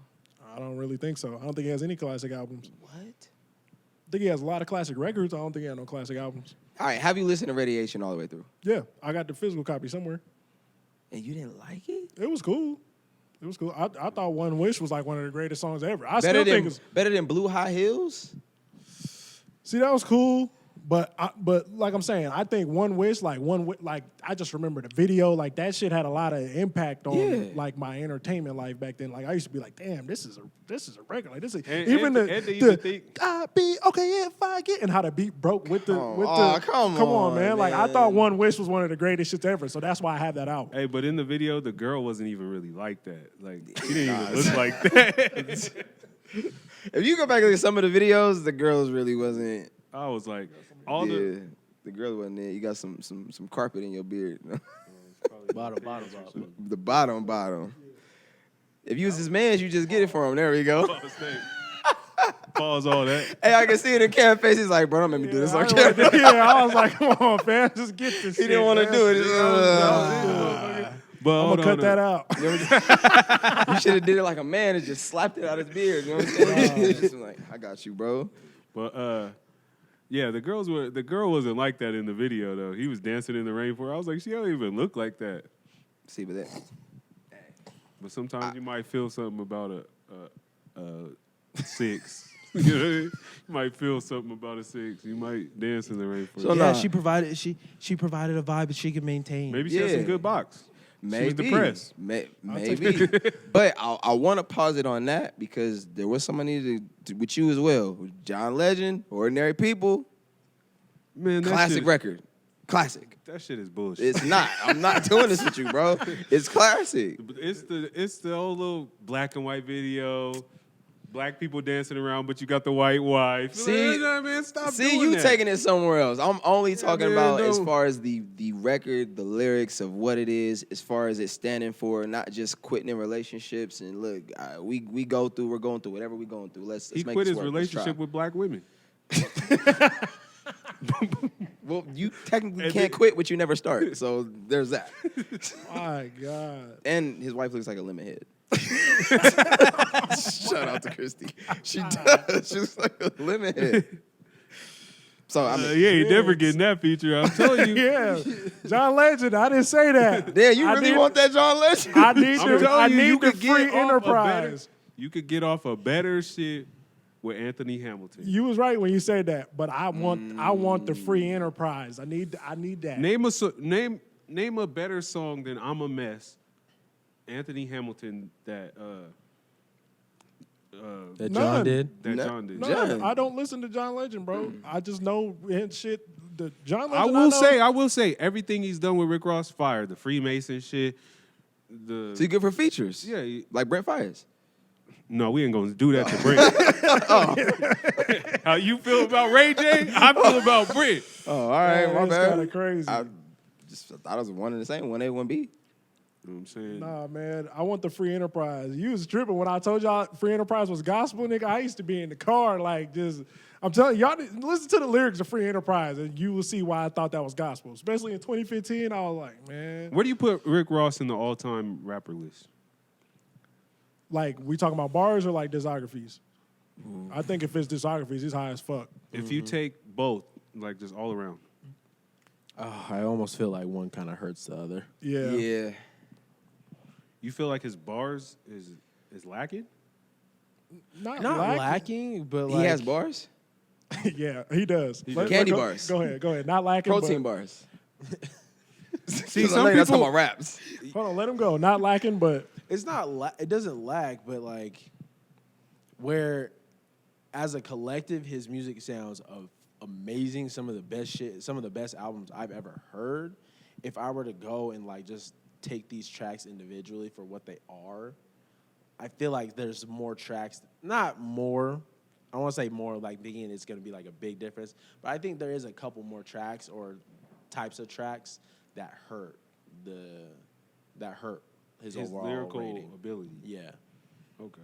Like if you were to like if it's like what is it, a bell curve or something? Like where there's one thing that gets like one person that gets an A, but everybody else gets like a D, and then it kind of balances out that way. I'm not saying that like his bars are D level, but there's certain shit that I'm hearing that like I could have lived without this, but this whole project like is still hard. Yeah, I think he's good with bodies of work as far as albums. But I mean, he has singles are cool, but I feel like he production, of course. His ear is amazing, and I just feel like the bodies of work is what puts him there. But if I just go singles or songs for songs, Yeah. I don't know where I'd put him. Yeah, see, that's why I was asking, because like if his lyrics, I'm not gonna lie, he's probably not really in my conversation. If it's singles like you say, he's probably not there either. But when it comes to like albums, like his full discography, albums and mixtapes, if I gotta include them too, Amazing. he's high as fuck. Top 15, 20 to me, somewhere Okay. between 15 and 20. I think it's dope. No, I Probably even higher than 15. Like in my head, I kind of want to say 10, but like I'm trying to give myself some grace. All right, cool. I'm glad you're doing. I ain't want to. I feel was like like, I feel what? like he's got two, like for sure two in the discography that like keep him out of that. Keep him out of that? Yeah. Did you guys like the shit he did with Meek? No. No. No, I really wasn't. And then what was the one? Was it Billionaires? Yeah, Hood Billionaire, that was weak too. I wasn't feeling that I one. only like Nickel Rock on that motherfucker. And then there was another album. The one with The Port of Miami too. I wasn't feeling that It's one. a little either. shaky too, but other than that, everything else was cool. Yeah. Wiggle word. lived with me a little crazy because they played that motherfucker when I was out in Pittsburgh, and I seen a lot of wiggling going on to that song. So yeah, Speaking of Pittsburgh, what's your guys' comments or your viewpoint of blowing smoke in your homie face while he sleep? Oh, I thought that was mad sus. And Wiz is one of my goats, to be honest. And he's in my top 5 all time. But Wait, that it's was sus? mad sus. Oh, yeah. Yeah, that was mad sus. So what about it? you're too close. It was too close. If he did it further away, it might have been cool. Wait, have you never heard of shotgunning before? Yeah, with a Not girl. with your homie. You shotgun with your homies? No. Oh, when he sleep? When they sleep If he sleep, I'm gonna blow the smoke and get him high as fuck. in his mouth. No, yeah, that in the mouth. Yeah, he blew it in his Straight. mouth. Because I'm like, in my head, I'm like, if you could blow smoke in your homie's mouth, you could spit in his mouth. You could Holy. you could put liquor. Pause. Like, you could put liquor in your mouth and spit in your homie's mouth. Or you could blow smoke No, in his fuck mouth. that. No, Oh, yeah, that's I'm not crazy. doing it all in the mouth. You ain't never Oh, poured that's liquor I'm in doing it your around homie's his mouth? face. Yeah, like yeah, breathe the smoke in. So See, when if you you wake really up, look, high as it fuck, was yeah. in his nose, but He was too It's just close. it was fam. just too close. I was It like, it's too close. His lung capacity should be cool enough. He could be about a foot away. So you feel like he should have been able to sniper the smoke from where he was at and just blow it and not be that close? He should just be able to. He should have did something else. That was mad crazy. Okay, all right. That was I mad thought it was crazy. just me. I was just like, okay. I was trying to just, maybe it's not, maybe I'm looking at it a certain way. But I thought it was crazy. Yeah, that was mad crazy. Wiz thought it was cool, though. He said, ha, ha, ha, every time, whatever. All Damn. You know what I mean? right, who has a better laugh, 50 or Wiz? I think Wiz's laugh Wiz. is more iconic to me. Wiz. More iconic than 50's? Okay. I grew up as a Wiz head, so I take anything Wiz does. Like I was on the day to day. Hey, what about Will day-to-day Smith's laugh? You don't vlogs. like Will Yeah. Smith's laugh where he's like, ha, ha, ha. I don't No, like you don't nothing like Will that? Smith does. No, I don't really like nothing. We're going to put up a list of names back here that we're going to talk about, and Will Smith going to be up in there. John Legend. John Legend going to be over there. LL Cool J, because you don't fuck with LL Cool J. Wait, who- I don't have a problem with LL Cool J the older I get. He blocked me on Twitter because I probably said some weird, Yeah, you said I some. probably said some weird shit to him. I think I started clowning on him when that time where he hopped out the pool and was trying to look all sexy, pause, and then but was promoting something. And I remember being in them comments clowning. And then ever since then I've been Yeah, blocked. Didn't you get blocked on Twitter by Chris Brown or something? Yeah, I did. What? Yeah. What do you be saying? Long story short, one of my homies called him a woman beater. And I commented on it. I was like, fam, leave the nigga alone. He was like, nah, he a woman beater, blah, blah, blah, this and that. Like, Chris Brown posted something. This is why this shit is funny. Chris Brown posted something. He was like, something, I'm a Taurus. My homeboy commented on it was like, nah, nigga, you a woman beater. So anyway, I was in the thread, and he just blocked all of us. And I was like, what'd I do? Your name was attached. Damn. Chris, unblock it, man. Man, Chris Yeah, ain't I'm worried actually a about Chris Brown fan. Like for the most part, like you know what I'm That's saying? why you don't listen to all his full albums no more because you blocked. No, I'm not listening to 40 songs. Why? You get the mugs back to about 12. I got you. Yeah, he was kind of losing me. He was kind of losing me with those. Yeah, I don't. Nobody got time for 40, 25, especially like of Chris Brown's music. Like, no offense, but like, it's like opening a present where you know what's in there already. Heat. Yeah, it's some Fire. heat. It's some heat, but like, Amazing music. yeah, it's some heat. But if I gotta sit down for 2.5 to 3 hours to like find the ones I want to keep listening to, like I don't got time for that. He made Yeah, good that's like fair. road trip albums. Like if you going to like, well, can you listen to a whole album of Chris Brown? I Yeah. listened to the new one. The 11, whole 11. new 11 was a really good one. Yeah, no, I really I like feel that album. because even that was a lot of songs. What was it like 20 something, 21, I think. 21? No, wait, it's 11, 22. So 11. Yeah, see, Okay, 22. 22. So like even then, like that's a lot of it's a lot of songs, but for this day and age, but I think for the most part, it was probably like 60%, 70% of Yeah. good music. Yeah. That's what I was saying. I was hyped when I thought it was just gonna be 11 songs, and then the extra 11, I was like, damn. Yeah, nah, man. You said 11. It's just, I'm gonna give you the first 11, and then I'm gonna give you the other 11. When the second 11 came, I was like, man, I ain't got time for 22, dog. Nah. Damn. Did you listen? Did you like Alone at Prom? I don't know what that is. Nigga don't listen to Tory Lanez, bro. He don't listen. He don't know. I Man. know. I He just don't wanted. know. I just wanted to see. We tried to put him on one day at his And house. he said he and doesn't listen to music that No. sounds older than him. Forget the Alone at Prom one. That was the whole thing. What was the Playboy. Playboy is the one who did that sounds hard. Yeah. Okay.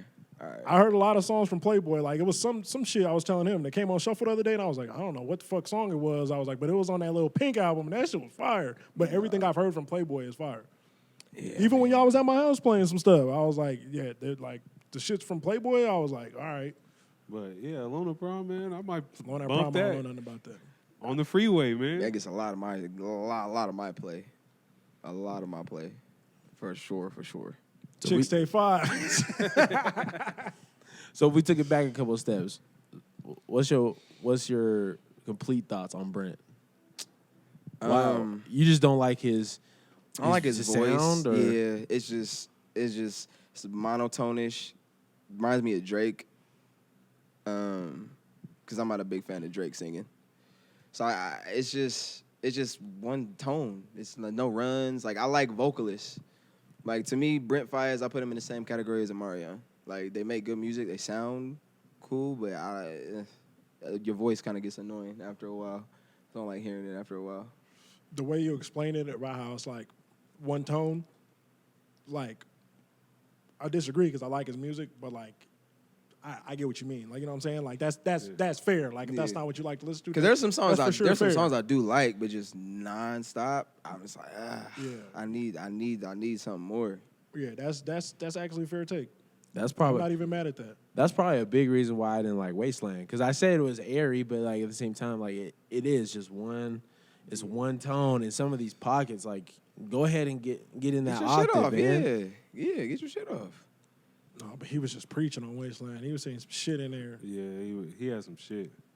Yeah, y'all over there, man. He was saying talking some- to me yeah, though. He was saying some shit though. Like, hey, no matter what tone it was in, he could have been off key, and I would have been like, damn, that was he. All right, see, that's what I'm like. All right, no, you just like him. See what I'm saying? yeah, no, it is like that's it. I fuck some with Brent shit. Fayez. Has he? Isn't he signed to Travis? I got no Oh, idea. yeah, I thought he was independent, but Yeah, I thought he was independent too. Really? I don't know why. I don't know why I thought he was signed to Travis for some reason. For whatever reason, I don't know why I thought that. But Oh, that might be Don Tolliver you talking about. No, I know Don Tolliver is, but I think maybe have they did songs together? Travis and Brent. No, Brent and Don. Oh yeah, the bus stop. Okay, I think yeah. okay. I think Yeah. that's why I might have thought maybe he was signed to him or something like yeah, that. that shit's heat. Okay. That Don Tolliver album, shit is heat. One day we're gonna have to get up in here and have a conversation about that man's discography. Who's? Don Tolliver? Yeah, about how perfect it is. Yeah, that motherfucker. Yeah. See, I might have to do my homework on Don. Like I tried to listen to it. He got some shit. It's the same thing. Like I need variety. Oh, he got it. Does Nah, he? he really does. Yeah, he Yeah, does. he got the variety. Listen to the newest album. And then That was the one with like the little Ferris wheel and shit on it. Or it was purple. I mean. Yeah. Yeah. Okay, I think only like one or two songs, but I didn't really listen to it all the way through. Yeah, check it all the way through. It is like some varieties on there, but like this shit is I like that one with Tizo Touchdown. That shit- I like Tizo Touchdown. that shit remind me of Devon. I really like. You guys listen to Tizo? I heard a few songs, but I just downloaded the album because I didn't even know he had really dropped the album. He does. It's like it's a mix of like R&B rockish. Like Yeah, it's yeah. so Yeah. it's a lot different. But it's I don't know. when you get to them rock joints, it just kind of get a little weird for me. Yeah, like I didn't know but you he was gonna listen. You listened to Lil Wayne do a whole rock album. Yeah, Yeah, that Rebirth. bro, I was like 15. Rebirth. My shit, I ain't gonna lie. I was like 15. Rebirth like, was kind of hard. I ain't gonna lie. I did I like didn't fuck with Rebirth. that and album. there was some shit on there. You ain't fuck with Prom Queen? Yeah. Prom Queen was hard. not Knockout yeah, with Nicki. Yo, Knockout was hard. That Knockout song was was hard. hard. I'm not the. You know, I'm not. The, What was the one with Eminem? That Oh, Drop the World. that's the only one I really listen to, and you know how I feel about Eminem. I'm not really the biggest Eminem fan. Really? Yeah, like I'm just saying, like I was 15 years old and that shit had some shit on it. Yeah, no, That's all I'm it saying. really did. I was fucking with Rebirth. And Wayne's been dropping a lot of dope features lately. Yeah. Hey, matter of fact, yep. I'm glad you said that because now let me get this off. All you motherfuckers that say Lil Wayne was the greatest rapper of all time, but ain't been mentioning nothing he's doing in the last 2 years, all of y'all are in question right now. That's fair. Yeah, Because that shit he dropped on Big Dog, Oh, that might have been feature verse of the year last year. I didn't hear none of y'all say nothing about that. big dog, Siberian husky. They was flow. posting the one that he did with Tiger, your best friend. Yeah, I bet they was posting why? posting the bullshit one. Yeah, but when yeah, that Wayne was is it. actually like rapping right now, and people be acting like I'm just some Wayne hater, but nah, he just wasn't the best rapper alive. And motherfuckers that said he was the best rapper alive, y'all not putting me on a no new Lil Wayne music or features. I'm not trying to hear none of that. Have you seen him live? Yeah, the last time he came here, I saw him, 2017. Was that the Drake versus Wayne? Nah, he came by himself. He was with a whole band. Mac Main got on stage for a minute. Oh, Gutta okay. performed with him. What was I? No, I didn't forgot what I was gonna say. Shit. I'm gonna see him at Lovers and Friends. Oh, you going to Lovers and Friends? Yeah, I'm gonna go again. Don't he got a tape coming soon? That's what I was wondering. Yeah, it's supposed to be the Carter 6 soon because they fixed before the 6. I heard that too. I didn't think it was that good, but hey, you know what I'm saying? I've been tapped into Wayne lately because I'm like, oh no, like I He's almost big. feel like he's back almost. So I've been listening to whatever he put out over the last 2 years. He trying to make money for Trump campaign. Yeah, you know what? Never mind. I'm not listening Yeah, no more. I'm about to say, where I is this about to go? I'm about to see where this is about to go. I forgot, huh? Yeah. I'm exiling all you self-hatred niggas going forward. So never mind, Wayne. Damn, Sorry. you're a self-hater if you Sorry. like Trump? It's detrimental to the community. It's not even that specifically. It's just the fact that like Wayne is the one dude that these white people with an agenda will put in front of the camera and ask him about Black Lives and Black Lives Matter because they know that he was going to say something to push their agenda because he doesn't know anything other than, hey, I was rich at 12. Yeah, and a white man saved my life. Yeah, which is cool or whatever, but like, Yeah. why? How is that wasn't the same thing you was preaching on Georgia Bush? Content. Entertainment, bro. So when it happened to you and your people in your neighborhood that you could see, all of a sudden that same party that you endorsed was a bunch of crackers. Yeah, I mean, to be fair, a lot of people only really feel it or don't really understand it until it happens to them. Those are the type of black people I don't like. Damn. So like, you know what I'm saying? You Like, can't pray only when you hurt. I'm not saying that everybody that endorses Trump is self-hatred, but it's a common denominator of the self-hatred motherfuckers supporting Trump. Damn. So you the type don't go to God only when you have a problem. Go to Him all the time. Absolutely. Okay. If I only I got to feel talk to that. God when I'm down bad, then I don't believe in God. If I can't thank God for the good good things He's done in my life, Sorry, God. You know. yeah. If I can't thank God, if I can't just wake up and say thank you, Lord, for another day, but as soon as I'm about to get evicted or something, I'm praying, Lord, help me out. No, I don't play that. Is that anything? All right, so how many times did you thank your parents for all the things they did for you while they were doing it? But I was a kid though. the older I got, I thank them a lot, actually. Okay. Okay. All right. I see you got me with when I said kid. I should. Yeah. He danced around that one. Oh, kid? Oh man, I was a kid then. No, when I was grown, no. When I knew better. Yeah, no, for real. Because like when you're a kid, like you almost just think that's what your parents are supposed to do. Like you, for lack of a better phrase, like it's almost like you take it for granted. So Damn, when I get older and realize how hard being an adult is, and I don't have any children, I thank my parents for the way they raised me. Yeah. Damn. So basically, like a lot of females are kids because they expect things, and if they was grown, they would. Hey, but so did y'all know? Okay, the difference in brains. Okay, a male's brain isn't fully developed until 30. Yeah. Okay, a female's brain is fully developed at 22. Does that mean they're capped at 22? I would say so. They do a lot of young shit. A lot of them. I would say. Capped at 22, I don't think so. Because if you're I don't even believe that. To be honest, I don't believe that. I don't, but like it's definitely fitting my narrative right now. because I like that. I don't know. I just don't believe that. Because I think I mean, I kind of can because women physiologically do develop before men do. Like they hit their growth spurts sooner. They have a lot of the puberty stages before men do. So I can almost agree with that, but at the same time, it does sound kind of crazy, but it does fit what I'm trying to get at, what I want to get at. the only reason I don't believe it is because, like, if our brains aren't fully developed till 30, but theirs are at 22, right? Why, when we were younger and talked to women the same age, it seemed like that they were still more immature than us?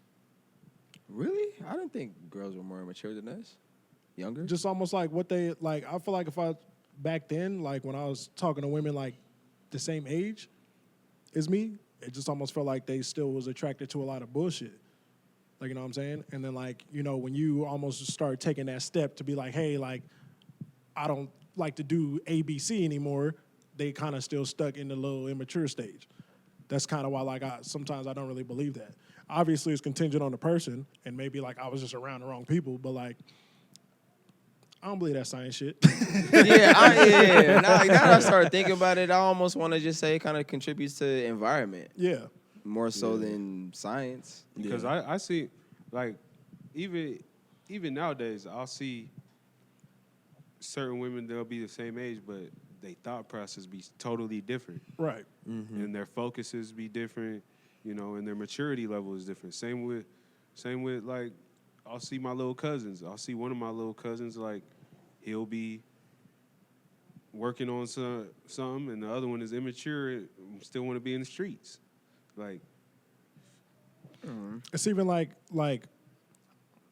how, like, sometimes you'll just talk to somebody, whether they like your age or a little younger, and you'll be like, damn, they're mature for their age, man or a woman. Like, you know what I'm saying? So that's why I'm like, some of that I don't really believe. It's almost just like, at some point it gets to a point about, like, what are you intaking to even develop certain parts of your brain? Like, are you just keep looking at bullshit, or are you eventually What like, are you nah. feeding your brain? That's why I say I feel like it kind of just depends on who you're around, the if you're environment, only feeding what it knowledge. VH1, you know, then you're going to have the bad bitch. You know what I mean? And then if you feeding it Baddies. some knowledge, then shit, you might be mature. I did have a question for you guys real quick. What do you guys think about, do you guys believe in therapy? Yeah. Yeah. Yeah. Okay. Do you believe if you're in a relationship, you should do therapy as a couple? Or do you feel like you should be able to just work things out? Believe as in, like, I think everybody should do Yes, it. as a couple, yes. I'm not Like- opposed. Yeah, I'm not opposed to it. Like, are you, like when we say therapy, you're thinking traditional therapy. Yes, right? like a therapist. Traditional therapy. If you have like substantial amount of years into it, I would advocate for it. So you would say years. Yeah, like I don't think like you guys should be going to couples therapy and y'all have only been together for 2 years. I would actually think about it at like 2 years at that point. I would think about it on the third year. Yeah, his 3-year rule. Did you watch the last? The 3-year. Yeah. You could smash something and you get away with it in 3 years. I almost just think like You sometimes, get a ticket, you get a certificate. 3 years. Yeah. sometimes like, see, this is where it gets tricky. Is because like sometimes I feel like people get into relationships to almost not face their own problems. Like, you know what I'm saying? Getting someone else to make them happy. So like, if I'm going to couples therapy, but I haven't even overcame my own issues, I almost feel like at some point it doesn't do anything. But if I'm just having trouble, like if I feel like I'm okay, but like I'm still having trouble, like, you know, communicating with my woman or whatever, then maybe, yeah, couples therapy should be a good idea. Because it's almost easier to have a mediator instead of you yelling at me yelling back, stuff like that. Like, you know what I mean? Because that's what I feel like essentially what it is it's a mediator. But like you say, if your guys' communication is already good, some people might be like, oh, nah, we don't really need it. But I feel like you don't really know people and their traumas and how they grew up. And obviously that's not what we were ever really, well, to me, we weren't ever really taught that as far as relationships. And No, facts. Not a lot of women even care about that type of thing as far as like what you've been through, what makes you, your traumas, how your childhood was. They're just like, can you provide? Yeah. That's it. And I think like, you And I know, think that's a lot of mistakes in relationships, though, is they're not necessarily dating you for who you are. They're dating you for what you could provide. yeah. But that's and what why you seem like. that's why I feel like most of my life I almost feel like I chose women that I felt like I could talk to. Like, you know what I'm saying? Because it almost get to a point where I'm just like, basically like, what can you do? Like, how are you stimulating my brain, I guess? Like, I want to like the person. Like, I almost could give a shit about everything else. Why does that offend women so much? What? Like when you don't want to have sex with them? Like, you're like, I just like being around you. Like, I like talking to you. I like hanging out with you. And they're like, oh, it's gotta be another bitch or it's gotta be. But it's like, nah, I just. But how long are you Hold on going now. without hit cracking? I'm not. How long is you going without cracking? I mean, what's the longest? I don't know. Maybe like a month. I feel like that's reasonable. Okay. A month without cracking? Yeah. Like, No affection? Is there affection? See, you're changing the argument. But but like you saying the first time though, right? Or you smashed before and now you're going a month without it. Or if I smash the one time and then we don't smash again, like For a consistently. month? Mm. That's why she thinking something wrong, because she done already gave you the draws. And your phone on Tiana Trump now. Okay, I mean, all right, maybe, I guess just it not to be based just around that. Like, if you, because I don't know about you, I'm not just turned up all the time. I'm not like, oh, damn, I just want to hit all the time. Like, I just see you and it's just lit every time I see you. Like, sometimes I don't be in the mood. Sometimes I'm cool. Like, sometimes I want to just hang out. I want to just talk. I just like being around you. It's just not just that. I don't know. I almost feel like women should appreciate that. Yeah, they should appreciate that. That you look at him as a person instead of like, because if it was the opposite, then it turns into he just wants to fuck me. Like, you know See, what I'm saying? that's why I say it's like that's why I guess I was trying to figure out what you guys thought about it, just because I've been in this situation before, to where it's like it's got to be something else. Because why would you not want to do this? Why would you not want to? And I'm just like, I don't know. I just find more value in you other than that. I feel like it's a difference between like not wanting to and just not. Like if I'm not in the mood and I don't want to have sex at all, I'm not going to have sex. That's justified. But like if we're just hanging out and I value you as a person, I just want to hang out, but then you really want me to throw this meat at you, then So you'll do I'm it. capable. Because it's not like I'm with somebody that I'm not attracted to. I'm attracted to you. I'm just not thinking about sex right now. But if you want me to think about sex, I can. I can. I can. But like, sorry, I was like trying to talk about your experience back when you was in the 4th grade. Right. I'm like, trying to. Okay. Have you ever had sex and you didn't want to? You felt like you had to. Yeah. You felt pressured. Yeah, maybe like, shit, you didn't work the hard day, and then shorty like want to turn up on you, put the lingerie on and do the And whole you're not thing, really. and you like, shit, let me do it. Even though you tired, maybe I wanted to go to sleep. Cam, have you? I don't think so because like if I get that tired, I'm probably just gonna pass out on accident. On accident? Yeah, So where I Yeah, just, he good for that. where I'll just pass You out. getting that text then like, motherfucker, you fell asleep on me. I was trying to turn up. Yeah. Well, yeah. That's the situations I be in. Damn, you went to sleep last night. Yo, my bad. I'm tired. see, we gotta one day we have to talk about that because guys aren't allowed to say no. We're not allowed to be like, nah, I'm tired. We're not allowed to, my head hurt. Nah. I'm allowed to do whatever I want. I am allowed to do whatever I want, but it's just a matter of do I want to. I got True. a migraine. I hate this nigga. Yeah. You know what I mean? So with that, then when's the first time you take the condom off? Then, like when do you just go raw? Take it off? The what?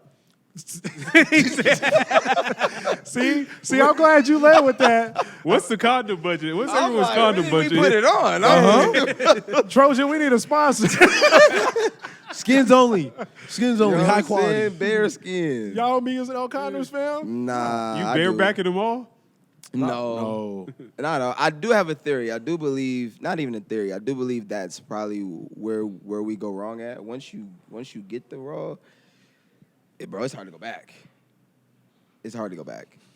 It's hard to go back. Wait, you've had women that you hit raw and then they told you to put one on after? No, he's saying like, Nah. Or like after you've done it raw? Yeah. Like, okay. It's like, I feel like that's where a lot of us went wrong at. We ain't start falling in love till we started having raw sex, if you think about it. If you think of it, it's like a So I was falling in love from the gate. Oh, nigga never used a condom in his that's the problem. That's No, what I'm I saying. have used condoms before, but the first time I didn't use a condom. See, but when you don't, it hit different. It's like a spiritual force field when you have a condom on, bro. You're not in shit. It's just- No, hey, that's facts. That's how I feel, That's very like- true. so when should you take the condom off then, Pharaoh? When should you? I feel like it's a vibe. Like, there's some girls. It's a vibe. Like sometimes the energy tells me I don't need The this motherfucker. energy? The energy in the room says, you know what? You don't need this, man. You need to do it up. See, You want that? Yeah, you want that connection for the rest of your life, right? There's a connection. I ain't even. I got 3 connections. See.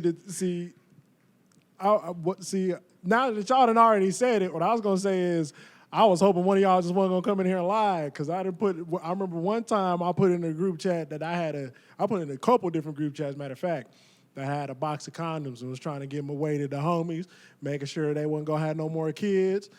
Niggas was, no, I don't use them. Yeah. No, I don't use them. Every group chat I was in, nah, I'm good. I don't need them. good. No, I'm in a relationship. I don't need them. Niggas that wasn't even in relationships. I don't be using them, Cam. I'm like, what the fuck? Like, y'all just be outside with no condom on? Why were you giving it away? The box. Because I was in a relationship. I'm not, if you're in a relationship, no, don't be using them. So I was trying to give, you know what I'm saying? So you don't feel like you need them in a relationship? Nah. Well, it's a trust factor. Yeah, you shouldn't. Do you feel like the girl's a hoe if she hands you a condom? Word. Or is she responsible? I take it as responsibility. I almost feel like that's a vibe. Yeah. That's a okay. Okay, You what should happened? be able to tell, like, Yeah. like, does she got the condoms because she being safe, or like, She is got a 'em real 'cause- skeezer and just. Oh yeah. when she's down for the raw off rip, now I'm. I question What happened? What happened? Now if I'm you think you kind a of turned dog? off. What happened if you I hit question raw that. before? Have you ever hit raw before? And then some months went past. She seen you with a couple hoes and was like, "Nah, nigga, you been fucking with." the Yeah, I dog." get offended. I don't like that. Yeah, I I had don't that like shit that. happen one time. I was like, to me? I'd be offended, but at the same time, like, I almost feel like that would be like a blessing in disguise, low key. Because it's like, what if she?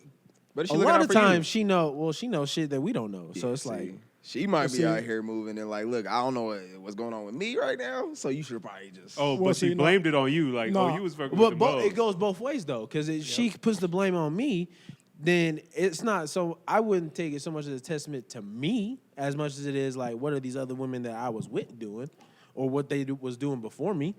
Because if she got the information of what these girls was doing before I met them, and then I just pop out at the club or wherever with them, now it's like, oh, Okay, but hold on. So let me ask y'all a question then. Let's say the role was reversed. You raw dog this chick, then you see her outside with a bunch of dudes. You gonna go raw on her again, or you trying to put the condom back on? I ain't even trying to hit. No, I'm with Pharaoh. It's a vibe. I gotta feel it out. I gotta know what the vibe is. If I see her with a whole bunch of dudes, and it depends. Like And I'd she be was like, spitting liquor in his mouth. Holy oh yeah, crazy. yeah. Oh, that, You can't come back. Well, yeah, we can't talk no more. That's all. Who is that? Yeah, we can't. Talk. Nobody. I was just No, saying. I'm saying like I don't know who that person is. Like Oh, I got as soon as I see that, I'm like, I Yeah, don't know that's you know. gross. That's gross. How do you decide who you go raw with? How do I decide? Yeah, cause you don't raw. Cause you raw some and some you like nah. Off of everything that ain't her first. I'm looking at her I'm looking at all her surroundings Okay, first. so if you know potential bodies that she's had, you'll not judge even it off of that. not just potential, but I'm to like as a person. Like if I'm going to her house, right? If we're just hanging out or whatever, and I'm looking at the house and I'm looking at her bathroom sink, and this shit is wild. Yeah, nah. So you feel she can't take care of her bathroom, Or like- she can't take care of her hygiene. Just just little shit like that. Like if you not taking care of your house, you whatever you wearing right now, like you can be in a bummy fit and can tell like, oh, this is your bummy fit, and like, oh shit, you've had these sweatpants for fucking 6 years. I think Like that type of shit. like the consistency is for me. Like how long we've been fucking. That's when I feel like the condom should be removed. But our first take, you got it on. Oh yeah. I ain't. You know what I mean? I'm not gonna say I did it 100%. Y'all about to say, I'm But I'm wait. sick of this nigga Cam I'm sitting not up gonna here say like I he's did it just the 100%. greatest, I'm not holier gonna than say- thou. no. He grew dreads. He got the Perfect glasses. gentleman. I'm not gonna say I did it 100% of the time, but I'm just saying, like, you know what I'm saying? I used to keep them on me. I used to Just in double up at case. one point. I used to keep them. I did. Hey, so I did. I used to you double got up. burnt or something? You double up. This is before I got He burnt. doubled up and had the hoodie and the coat on. Bro, this is before that's ever happened. But yeah, I doubled up like my 10th grade year. Yeah, I doubled up for a while. Oh, so you was doing numbers in 10th grade like Facts. Damn. Yeah. I don't think I went raw until my senior year. that? Damn. Yeah, I was scared.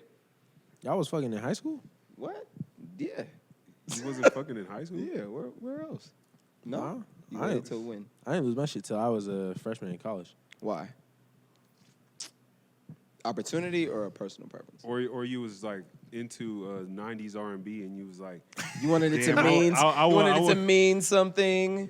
Honestly, it probably started out as like I wanted it to mean something. It probably started out that way. Why shouldn't y'all laugh laughing? Because that is shouldn't what laugh. they teach you, We though. Like, shouldn't come laugh on, at man. that. That's- Like, y'all But I went to, but it's not like like laughing, man. That's what they teach. environment, right? Like y'all went to like North Davis Junior High and y'all went to Clearfield. I went to a charter school for like elementary school all the way through junior high.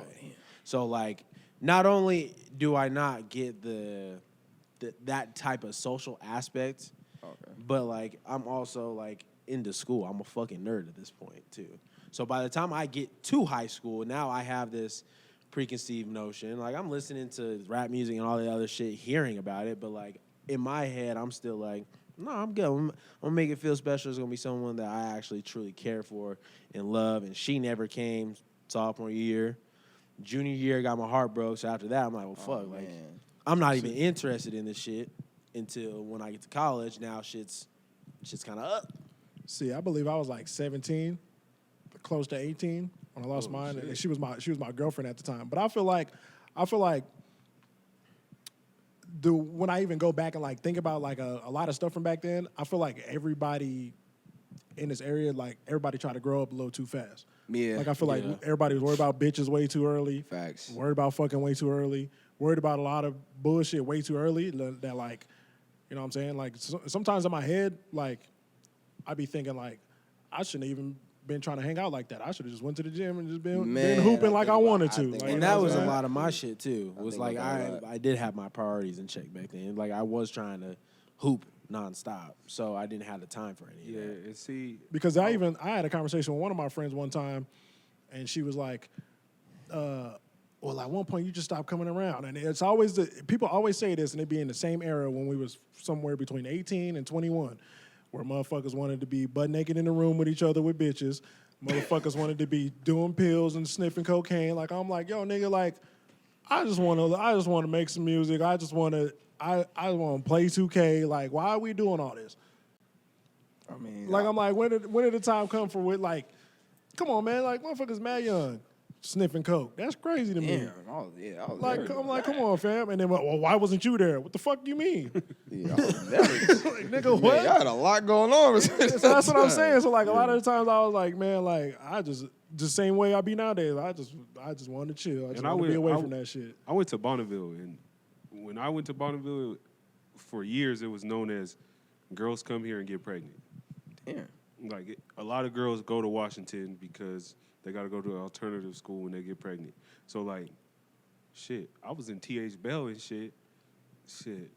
I was already, and you got to know who my dad was. Like, so I go out there and he's like, man, you ain't had no bitches. I was fucking at 13, nigga. So in my head, I'm like, shit, I got to go get my shit off. So I'm like 14, fingering, doing all That is I'm at my homies at parent teachers conference, fingering little girls. Like, and I'm like, man. Do you remember your first time since you waited? Yes. And was it as special as you thought it would be? Absolutely not. So, are you happy you waited? Yes, I am. I still am happy that I waited, just because, like, in a weird way, it's a badge of honor to be like, yeah, I waited this long.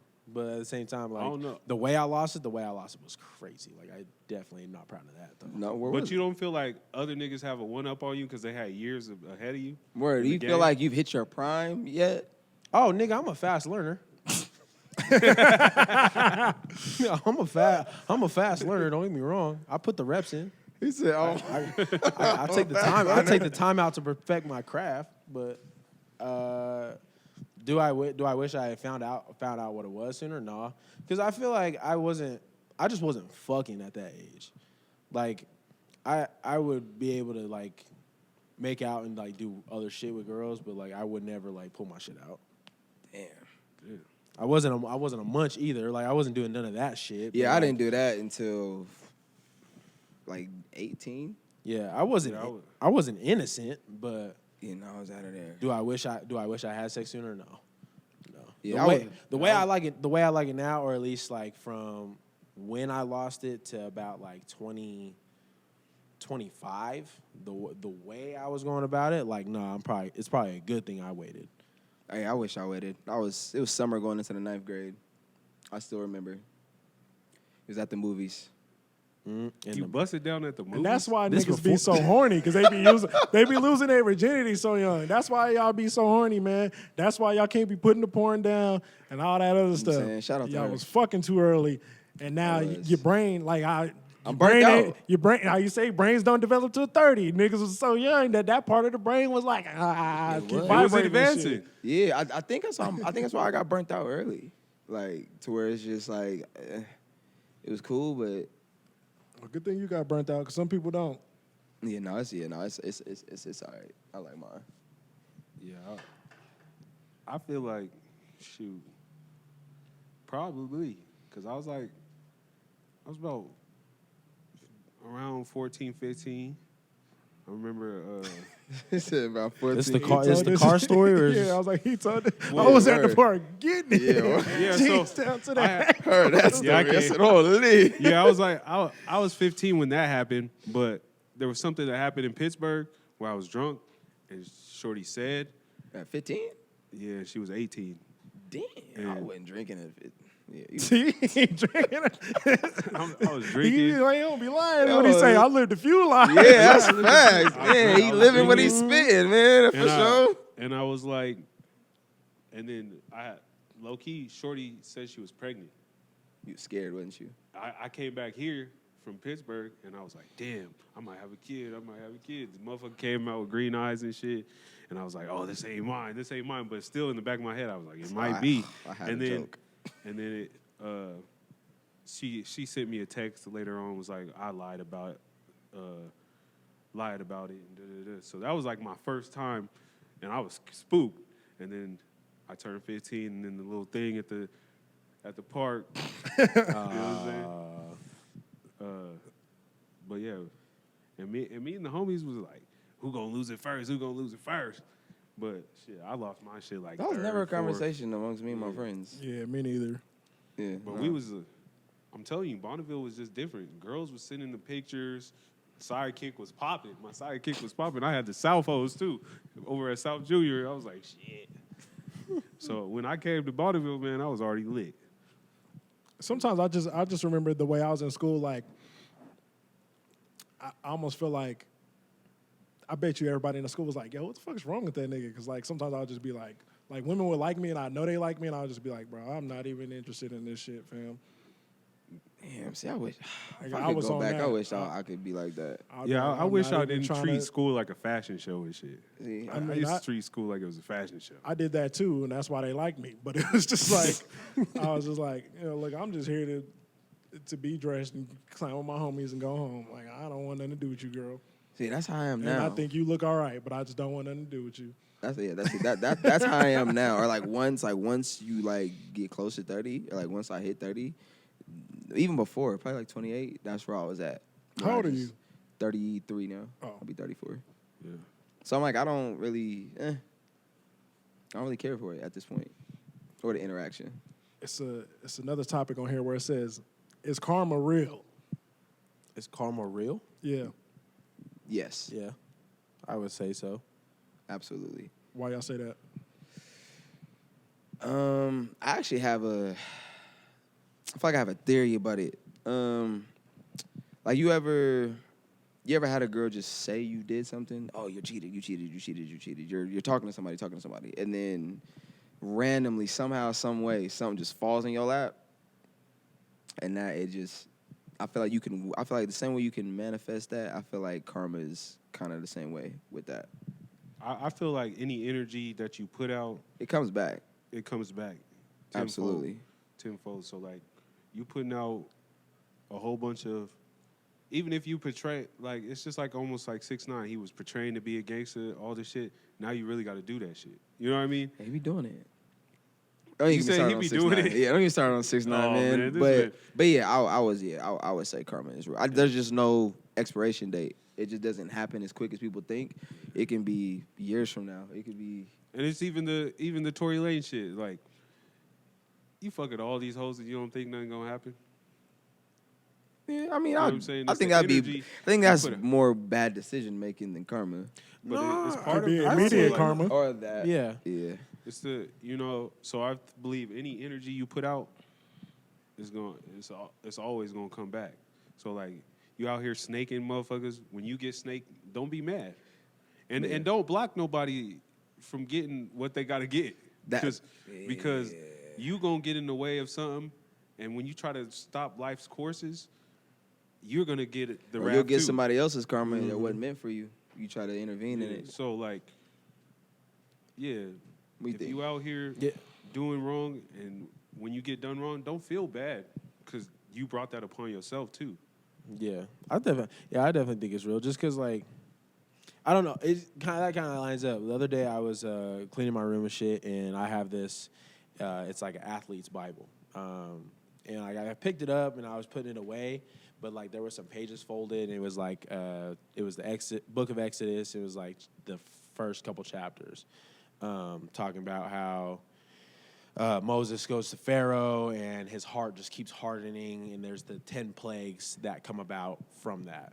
And initially in the reading, it says, like, the Pharaoh hardened his heart and said no.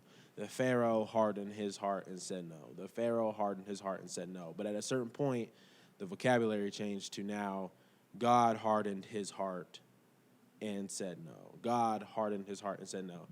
And I feel like that's almost like the same type of karmic energy that comes around. Like you said no 3 times to this man to release these people so that they can go and do this in the woods and praise the Lord. And you said no so many times that now coming back around, you're still saying no. You still feel like you're the one choosing this, but the karma's coming back around of you making you say no, and all these fucked up things are getting worse.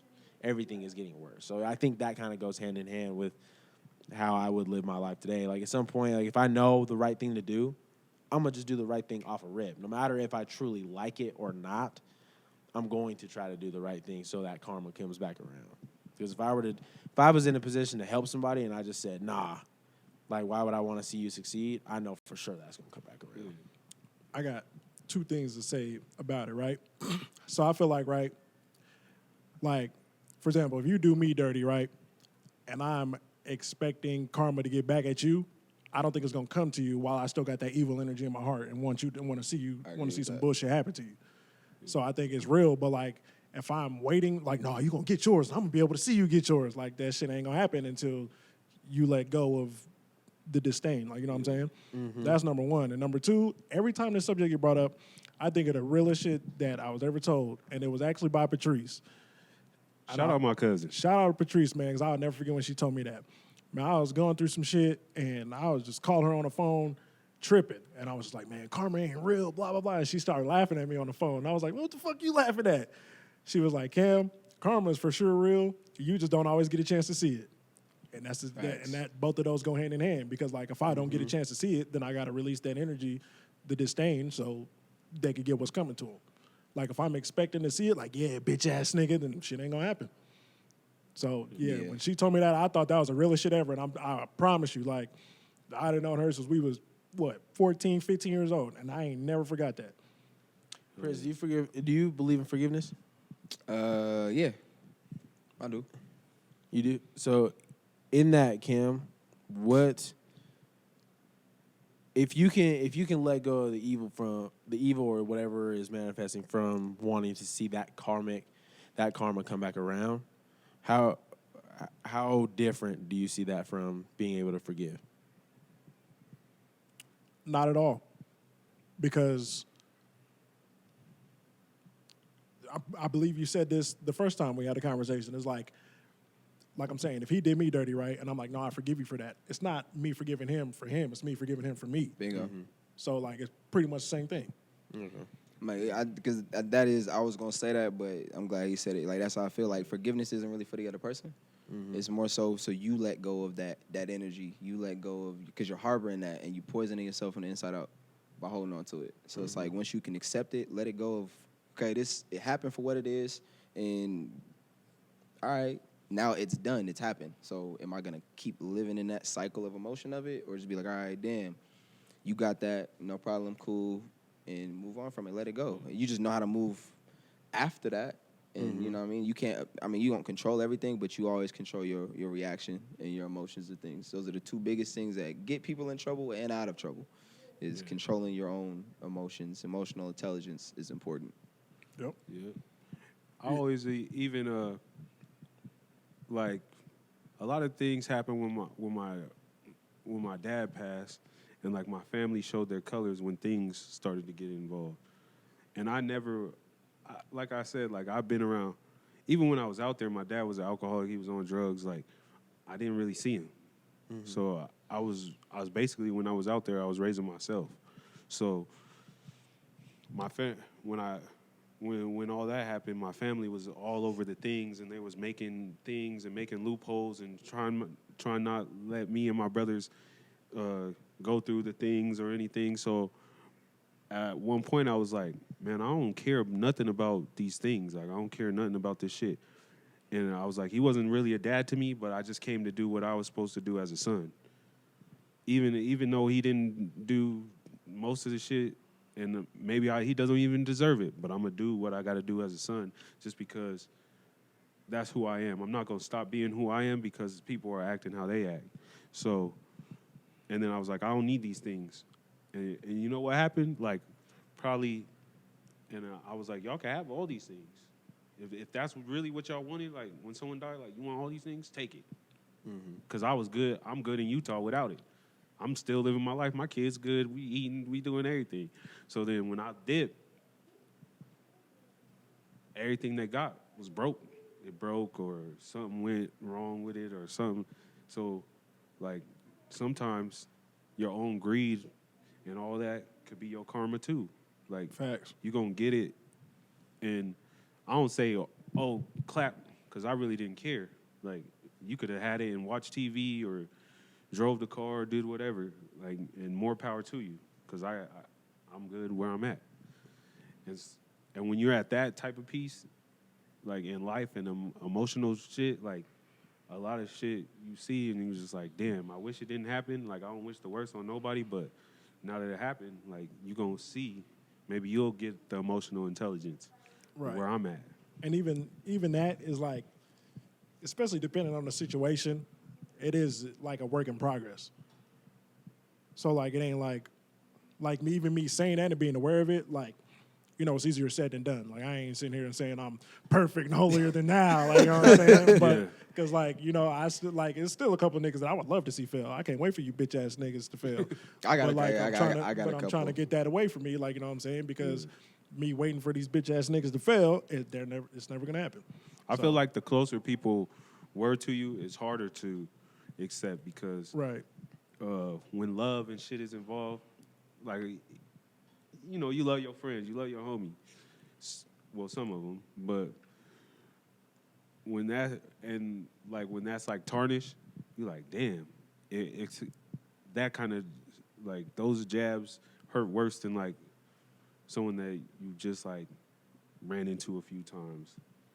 And that's kind of how my family was. I just ran into them a few times. Even Yep. though they was my family, like, I just ran into them a few times. Is there an act or a certain times table y'all have that really helps you solidify a relationship, or like makes you feel that you know this person to a T? No, I feel like it's more the experiences you went through. Like, some of my homies, like, shit, I didn't have a crib to stay at, and I was staying with them, and it's like, damn, we like brothers, you know what I mean? But I knew some motherfuckers longer, and we ain't where we're at, you know what I mean? It's just like, what bond did you build with this person? Like, what have you been through? Yeah, every relationship I think has like something that put you guys together to where you have that bond for real. Yeah. Do you think some of those experiences can break, or like do those experiences outweigh an instance where it could break the bond? Like, yeah, this is someone that you've known the long way. Y'all have these experiences, but then they do something out of character. Depends on how they go about the situation. Because like, Yeah. I feel like I'm always there to give somebody the benefit of the doubt. But like, if you can't give yourself any kind of accountability, then like, it's no point. Like, I can't give you the benefit of the doubt when you don't see the wrongdoings in your own action. I mean, I've had a personal experience of someone that I was friends with from, like 6th grade until at least easily over 15 years. This is literally like my brother. Like, really the reason why I started rapping, helping me rap, pay for studio time, all type of things. And a situation happened where we ended up getting pulled over. He had got into a little situation with his girl, went and got him. He's like, yo, I'm distressing, da-da-da. You know, during the time, I'm like, all right, well, look, you want to smoke or something? You know what I mean? Take your mind off, bro. Go to the strip club or something. You know what I mean? Get you out the house. So we go, grab that, and we're on the way down, and we get pulled over. Now, I'm on probation at the time. We get pulled over. He has a little weed on him. Cool. He put it in his bag in the trunk. So we get pulled over, and the officer asks, yo, cool, we're just gonna check, whatever. So they check the bag, they separate us. He says he had no idea there was any tree in the car.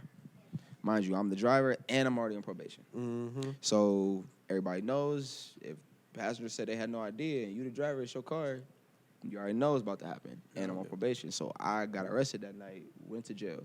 This person went to my mom's house, didn't say nothing to my mom about what happened until the next day. All he did was show up, was like, yo, I'm so sorry. Somebody I knew for 15 years. I get locked up, like 48-hour hold. Man never texted me, called me. That was the last time I saw this man. Last time I saw him, talked to him, and I've known him for 15 years. That was the last time I saw him. Damn. Or talked to him. And he ain't had no criminal record or nothing? He had a previous possession of marijuana under an eighth. So you had. Man, he should have took that, fam. And once again, it was your tree. Yeah. So- Well, yeah, he should have took it anyway. so but you like, shoulda- I'm just like wondering, like I'm trying to like even rationalize his thought process. But yeah, if it was Just his, he should have took it regardless. but being I'm just- scary, worried about the Yeah. enhancements, and you know what I'm saying. You know, being scary. But so when you say can it break, absolutely. Like I look at a lot of my relationships different now off of that. Like you and my brother. So to do that and to not even say anything after I get out, you don't speak, you don't be like, yo, you good, you all right? But my mom's showing me all these text messages. He's texting her apologizing and hey, if I need to write a statement and for court or da-da-da-da, it never happened.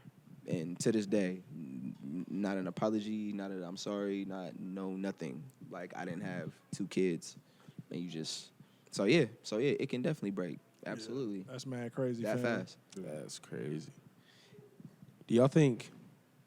That's just as bad as snitching. Bruh. Yeah. That might be worse. And when you're reading it on the paperwork, when they're saying that, like you're reading him say, "Oh yeah, I had no idea about it," it's like, damn, bro. Yeah, because you got to follow that story. That is snitching technically. You feel me? know You what I mean? just, So, same shit. If it's just 2 of us and you say it ain't yours, Yeah. Say that's- nothing. Yep. you might as well just not say nothing, bro. But Mm-hmm. you know what I'm saying? Shout out to him. Nah. Shout out to Shout him. out to the experience. Yeah, man. The you learning know? experience. Fuck that nigga, man.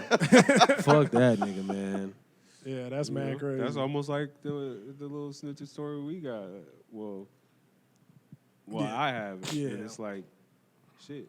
I'm with, and now I just, I got 2 kids and shit now, so I just, it ain't even a hire and buy. It's nothing. Like, it's just nothing now. But, Yep. your karma is not having a homie like me. You know what I mean? Because I'm with, you know And what I'm they get- saying? and You they had a do- play, you had a spot to lay your head, you had food to eat, when you ain't had a Facts. dollar. You know what I mean? But that's your karma, man. It'll get even worse than that too. Yeah. 100%. It did get worse, but I don't want to put that out. Like, that's Yeah. evidence thing. Yeah, no, trust me, I wanted to say it. That's why I just say, see, it's my growth. Shout out to you. That's Yeah. that's why I'm gonna say that. Should have came with that cam energy. And then nothing you bitch. No. I'm just saying, I'll turn this bitch to the shade room. All these bleeps and all that other shit, fam. Shit, them shit's gonna get cut out. Wait, I have fucking with me. I have a question for Prynce. So where are you at with music? I know you retired. You said you was retired. You gave me a verse. I appreciate that. I might need another one. I always write. I lived more. I wanted to stop making music just for the sake of making music. I wanted to have a bottom line. I wanted to have something to say. I didn't have anything to say for a while. So I didn't Be like that. You know what I mean? I didn't have anything to say. I felt like I needed to live more, which I did. So I have a lot of things that I've written down, things that I'm kind of working on and things I want to do, but that was the main reason why I kind of just chilled out. Like I just didn't have anything to say anymore. And I didn't want to just talk just to talk or, make a slap. Like it was just, music has always been more than that to me. So I never got into it because I just wanted to just be cool and rap because it was a cool thing to do. Yeah. So, it was very personal for me always. So, even later on, the little things I did kind of release, the content was different. It was a lot more truthful. It was a lot more introspective than the other mixtapes I was doing. So, even with your verse, I was from a real place. That's where I was at. Like, during that time, I was popping beans and I'm up all night, you know what I'm saying? That's where I was at that time, you know what I'm saying? But another thing is noticing what music has done for a lot of people who never had a job or, how music moving convicts to condos. My mind goes 1,000 pace a minute. I'm independent, but I got the master P to this business. You know what I mean? So there ain't no limits where I could take it. So it's like it's but yeah, that's why. So even with that being said, like, would you ever guide any artists? Because I know you had the MMG, you went on tour with Problem, and then you said you had the same tour manager as Eric Bellinger and shit. So I'm like, you got all these keys, and our area is kind of overlooked. To guide our artists, you think you could do that properly? I feel like I would want to say yeah, but once again, what's your bottom line? It's the same thing I tell Berg all the time. I mean, that's my cousin, but I tell him all the time, like, what's your bottom line? What do you want to just rap about being locked up the whole time?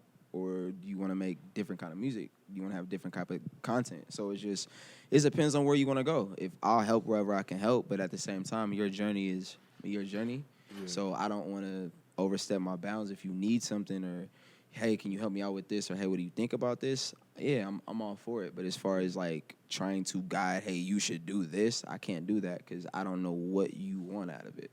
So it really just depends on, what they want to do with it. So when you ended, like, the MMG thing and shit, it wasn't what you wanted out of it? No.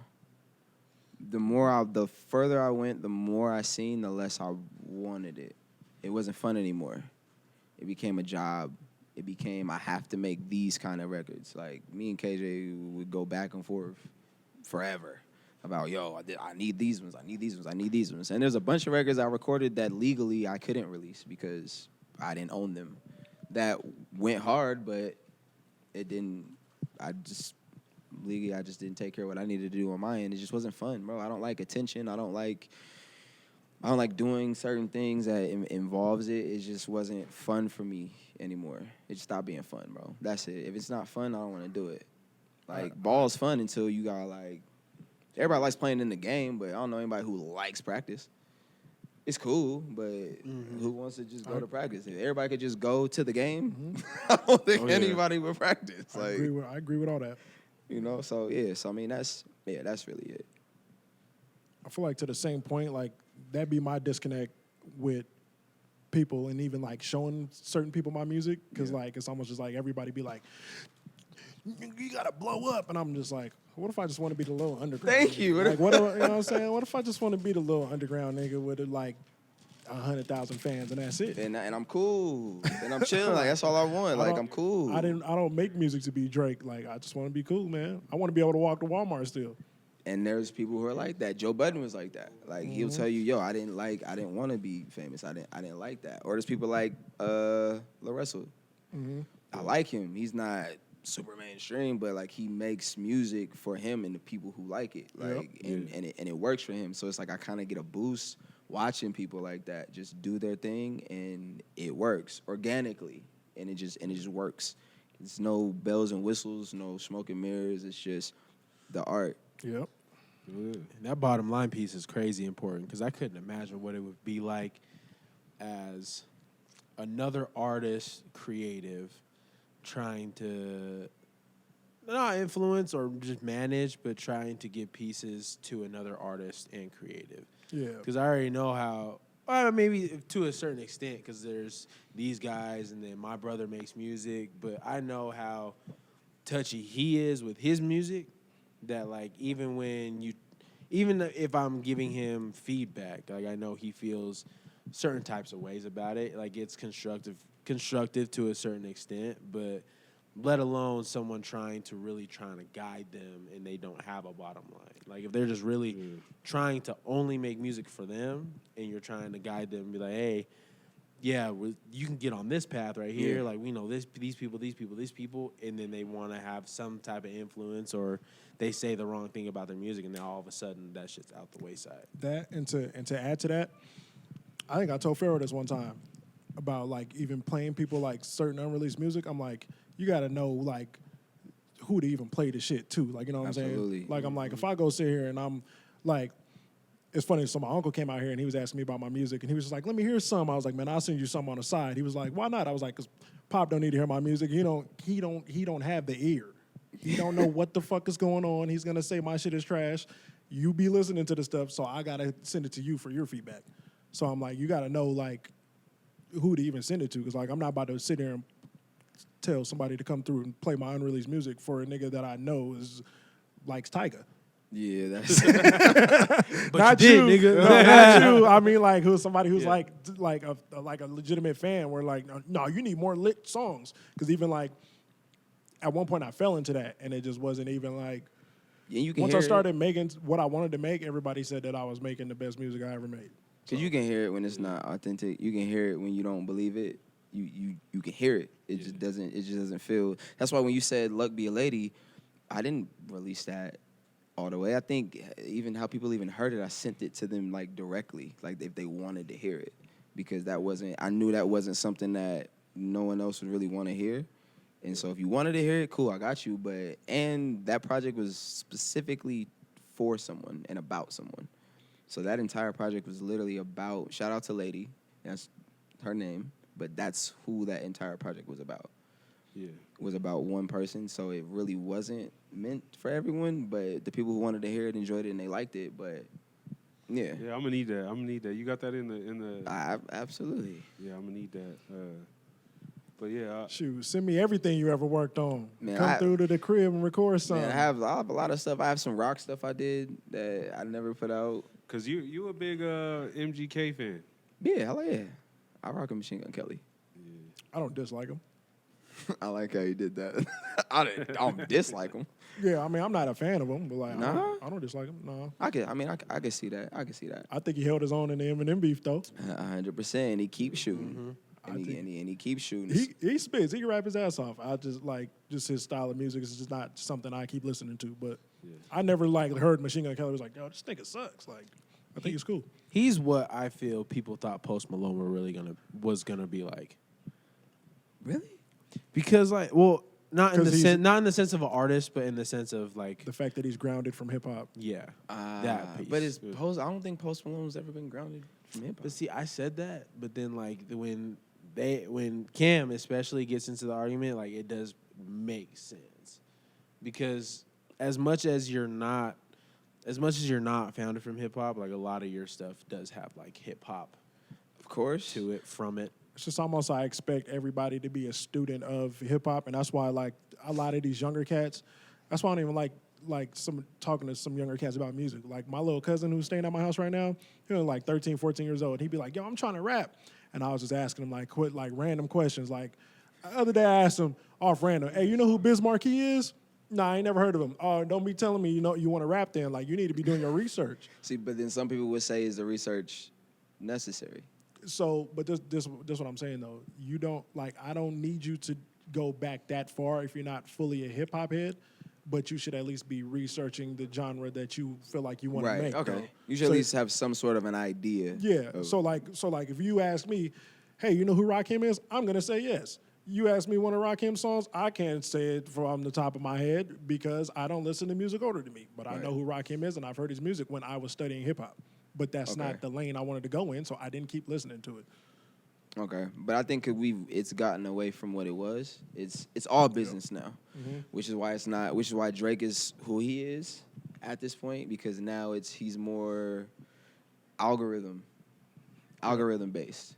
Like I think anyone, even if you're a Drake fan, I think you've seen the change over his entire career. And that's why we argue about Drake every episode. You've watched him literally. To me, Drake is industry raised. You watched him be so introspective and so honest, and then it was just making. And he was Jamaican. Just he was making a thug, music just to make music. But then he's funny. had verses where he talks about it, like the song with Game. He's like, I'd have all your fans if I stayed on some conscious shit. Like he came up on Little Brother beats and like he would rap to that. He was a hip hop head, but then the business turns you into that. I was just listening to Don't You Got a Man the other day, and I was like, damn, I forgot about this. Fire. I was listening to it, and I was like, damn, we need to remake that joint. That's what I'm It would be saying. crazy. But now it's almost like he's trying to prove it now. But I feel like you went too far. Like now you can't try to double back and be like, oh no, I am rap, I am hip hop, I am blah blah. But everything you've done has been the opposite for years at this point. Yeah. You've laid your hat on, and he's part of the reason why I think a lot of these kids are where they are now as far as they just look at the numbers. No one cares about the content anymore. Like, people got mad at Mos Def about what he was saying, and I think it got kind of lost in translation. He's saying, what's the message? What are you feeding your fans? Drake isn't feeding the fans nothing. He's not feeding them anything. You're giving them some slaps, some shit to dance to, but what are you saying? And even for a minute, like that's almost why I wanted to revisit the topic, because when he went back and when I listened to a different part of that interview, Yeah. he was like talking in riddles, but basically he was just saying like Drake benefits off of the culture without actually saying anything about the culture. Yes. So Yeah. like when he said that, I was just like, damn, like that makes sense. But the only reason it don't change my opinion is because I was strictly talking about music. But when Mos Def was talking about it, I was like, nah, I hear you, fam. That's it. A lot of people didn't understand it. They took it as hate or I did at first, but that's what I'm saying. When I went back and listened to more of the interview Yeah. and he said what he said, I was just like, all right. I was like, yeah, you a little educated motherfucker. That's what you meant. That's what you meant, fam. I got you. I hear you. I hear you for real. You ask I feel like Mos Def that type of person. You ask him if the sky is blue, he gonna talk to you about a different universe. well, when over you there, say like- blue, it depends on the perspective that you're looking at. Yeah, that's why I always respect the Mos Def. And Mos Def, hey man, I need the feature too. I'm trying to get features from man. everybody. That should right? be like a section of y'all pod where Cam just gets the ISO and just gets to just plead his case on which feature he should get. Most feature Def, of the week. fam. Most Def, fam. Matter of fact, my trademark the Skydiver feature about to be out pretty soon too. This week, by the time that song will be out before this pod come out. Hell I'm yeah. about to hear Hell yeah. And I already heard it. It's fire. Song is fire. Yeah. But Most Def, I'm gonna need that. We're gonna need to get a ski beat, and I'm gonna need Most Def on it. Man, I don't even, when's the last? Does he rap anymore? You probably can't find this nigga, fam. I was shocked that he was even doing an interview to say that 'cause shit. He don't do interviews. Yeah, like he did an interview just like Andre dropped an album. No, for real though. Like it was just random. Like he You just thought- popped up, and I was like, "Oh damn, Most Def!" And then he said that shit. I was like, "Fuck." I need a few features. I want a Jay Worthy feature because he been spitting his ass off lately. Jay Worthy. Shout out Jay Jay Worthy, Worthy. man. Jay Worthy been spitting his ass off lately. Shit. Who else do I want? I want a Currency feature, but I know that's gonna be hard. See, I didn't. Man, I just told Oscar guy yesterday about my trademark feature, and he was like, "You need to get Currency." I was like, "I don't even know how to get in contact with this nigga, man." I said, "I've been trying. I don't never see an email. I don't know how to get in contact with this nigga." I was like, "I don't even know if I can afford it right now, for one, but for two, I don't even know how to find a nigga." So I'll start with trademark. I mean, a lot of them. If you make the right record, bro, sometimes it come to you. And see, that's what I was saying too. I was just like, I guess I'll just keep dropping, and then he'll be like, "Oh damn, you got a song with trademark," and then Yeah. hopefully. You'd be surprised. Sometimes that's how a lot of collabs happen. Like they hear you with somebody else, and they're like, "Yo, who's?" You know what I'm saying? Like, "Oh, all right," and then it just kind of happens like that. I don't even know how to contact that nigga. That's my goat. So I want the full collab album with Currency though. I don't need one feature. If you hit me with one feature, You want the collabo? yeah, bro. I'll smoke his weed and everything. I'll get high, whatever you want, This nigga. nigga, he don't even I don't smoke. even smoke, fam. I don't I'm- even smoke, but I'll smoke I'll with be you. up there. I'll be like, hey, you know what I'm saying? Just nothing. I know he don't smoke blunts, straight joints. I heard. Yeah, that's I gross. heard. You ruining the weed like that. Throw the joint on, nigga. We knock 10 out real quick, and I So just you've go never to sleep. smoked ever. No, I smoked before, but I just don't like weed. You don't like the flower. Or you don't like being high. Period. I just don't like being high. Got It doesn't really do much for me. I feel like I just go to sleep. I feel like I lose like What's different The type other- of weed for that? You ain't. that's what people keep saying. But I smoked enough times with different people that I know I wasn't hitting just one strand of weed that many times. Is So you what feel I'm like it's getting just at. something just with you. It's just Yeah. no matter what it is. Yeah, I gave it up on. don't do the same on for me. Weed a while ago. Like after I got locked up and I got out, weed kind of changed. People was doing dabs and all types of crazy yeah. shit. And then like, my bad. Go ahead. I just go to sleep now. Like so, it's like I don't need help sleeping. At all. Yeah. I need a Red Bull to stay awake with some coffee or some shit. And I feel like people that like really like weed, they have like some kind of like high level anxiety, and I don't feel like my anxiety levels are that Right. high, and that's why I be sitting there drinking caffeine. Like I just feel like weed is almost a downer for me. It is. It's because it's a calmer for people who aren't as calm as me. So you know what I'm saying? So I It almost is. feel like weed make people as calm as me. So when I hit the shit, I just go to sleep. And I feel like a lot I'm of super calm. you gotta have when you smoke weed, you gotta prioritize your weed. because like if you're putting your weed budget over a lot of other things, Man, I know. That's fix true. your life. I know a couple people like that. You know what I'm saying? I'm pretty sure almost every like smoker or stoner has had like a moment in You know what I'm that saying? life. Yeah, it's happened. I've done You it. got Yeah. grease stains on your hoodie, man. You gotta. Oh, gotta see, stop. wait, hold on now. You gotta stop smoking weed, man. Hey, You gotta go to Kohl's and get you some new shit, man. Man, like listen, something. I've definitely set up the payment arrangement just to spare that. Yeah, you know what I mean? Hey, listen, I canceled The a T-Mobile about to be shut On the off because you trying to T-Mobile, get hey, high. let me extend that for 2 weeks, bro. And I need that this. doesn't even just go for weed. That go for clubbing. Yeah. That go for drinking. All your vices. all your vices. All your vices. Like you gotta prioritize. Like your kid need some sneakers, man. Yeah. You know what I'm saying? You Those- talking those about some tough decisions sometimes. You know what I'm saying? And then I see some people, their kids live out of state. Like, you could have bought a plane ticket what you spent on weed in 2 weeks. nigga. What? All right, he's throwing shots. These dudes. No, When I I'm- said I'm- this I'm bitch was saying going this. to the shade room, this what I meant. No, I'm Damn. playing. You could have bought a I'm plane playing. ticket. I'm just saying, prioritize. This is some real shit. This is what the Hey. pod is about. That Being is true. real. It is. Like, See, you about so to I'm put a saying, battery like, in my back because I I'm saying. Niggas is paying plane Because Ain't ticket that sounds prices. personal. That's why I No, was I'm like, just saying. man. I'm, just I'm about to saying. get in the game. Hey, no, even my, you know what my pops told me before he died? He said, you just live too far. But you could buy drinks, you could do this, you could do this, you could do this. You could have bought a plane ticket. Yeah, nah. So it might be personal. It's like, no, you can't say that. You got to do what Yeah. you did it. You got to do all. Yeah. shade room active. Word. Now, see what he did, I would be worried. Y'all niggas leave me alone, all right? Man, let me know when y'all do that, right? You know what I'm saying? I'm with all You know what I'm the saying? Niggas is bullshit. buying weed and you know what I mean? Like, you out, you doing all this shit, man, take care of some business.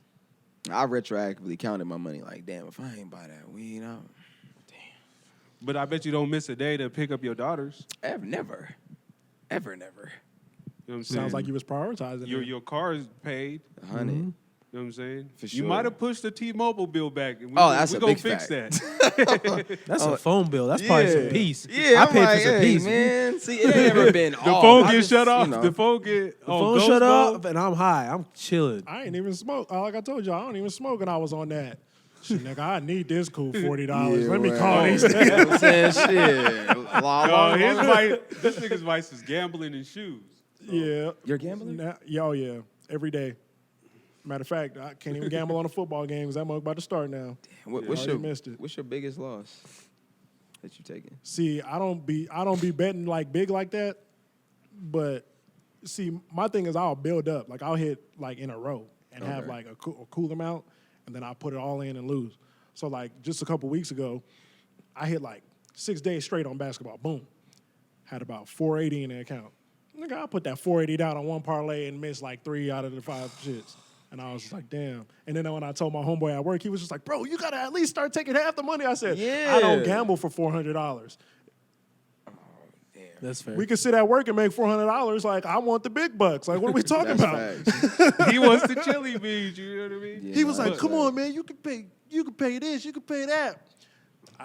I'm already doing that. You know- I want some money to do some dumb shit with. You know He what said some slow money ain't never made no money. Yep. You know what Unless it's I in do stocks. even in Wendover? In Wendover, I bring a certain amount. As soon as I hit that amount, I put it back in my pocket and I'm playing with whatever I lost.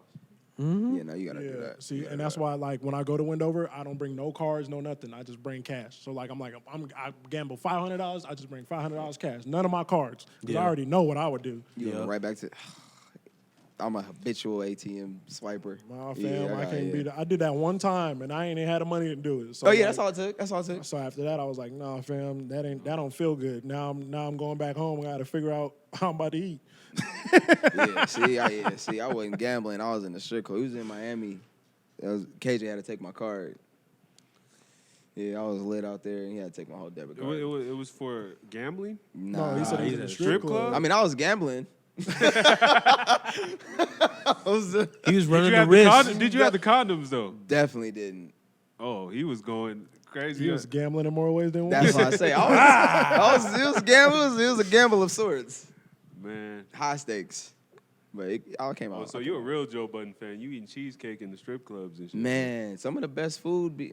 Man, listen, I got a whole conversation about different strip clubs and food, and yeah. We need to have you back on here. It almost felt like in my head, I was thinking this while we was recording. In my head, I was just like, it almost felt like this nigga just part of the pod. I really started thinking that in my head. I was like, this shit feel regular as fuck. I'll definitely come back for sure. You, 100%. You got the longest pod we ever shot right now. Damn, do I? Yep. Well, shit, half the time y'all was over here arguing about KD. That wasn't half the time. That was about 20 minutes. That was it 20 wasn't that minutes of long. some It bullshit. felt like forever. That was 20 minutes of some bullshit. We're going to go back to that off camera. So as soon as this I'm rap, just The group chat hey, gonna be lit. he probably just already playing. thinking about all type of clips he about to put in between that KD. Marquise been drawing plays over there the whole time. God. He was thinking about mad highlights too. Like, yeah, I'm gonna put that one right there. He been drawing plays the whole time in his head. That's what he been I'm doing. gonna serve him up. Y'all got anything else? Who's more emotionally intelligent, logical thinkers or emotional people? Logical thinkers. Logical Logical thinkers. thinkers. Ladies, you heard that? Oh shit. That's what he was trying to get off. Yo, see, we playing one of these next shows. If I'm here, we gonna watch. We gonna yeah. The ladies is definitely gonna. We Yeah. need the what was the pod with you and KJ, the therapy one? Release therapy. Release therapy. We need the release therapy edition when you come back. Oh yeah, that's my favorite, man. I love being. I don't even know overly what that honest. was. What was y'all doing on that one? It was. I mean, it was a pod. Wait, but I is mean, that we what y'all just- pod was called? Yeah. Okay. Yeah, Okay. release therapy. And what? Oh, I want to Wasn't ask. you on there this with him? last thing- No, that was Flight 89. Oh, okay. That was Dre Rocker. Shout KJ. out to KJ too, man. Yeah, man. I ain't Shout Shout saw- out Dre Rocker too. Shout out K. Shout Shout out Dre Dre. Rocker too. I ain't seen KJ in a minute though. I Yeah. see him every once in a while. Oh, I want to ask you, what is Libra Heart Radio and what are you trying to do with it? Libra Heart Radio. Obviously, I'm a Libra. I mean, it's very simple. Radio is just frequencies, broadcasting. So I mean, it's just more so just speaking from the heart. Very honest in everything that I do. So that's pretty much what it stands for. Okay. All right. Nothing too, whatever. But as far as what I wanted to do with it, obviously music, pod, some other things I kind of had some ideas about that I'm still working on it. But once I go, it's gonna go. So this is kind of helping. I'm kind of getting back into the groove of being outside and talking, and cause I've been to myself for a whole You been lot. in a YouTube rabbit hole? Always. Oh man. I live in the YouTube rabbit holes. For sure. Shout out Libra Heart Radio. Shout out Libra Heart Radio. Go subscribe. I mean, You know what I mean? Any- Go buy you some Soul Garden gear. I Yeah, got some black okay. sushi gear on the way. The website about to be back been up working on soon. it. Whenever I is get it? that bitch up. Yeah, I was always wondering about like the T's and Jones.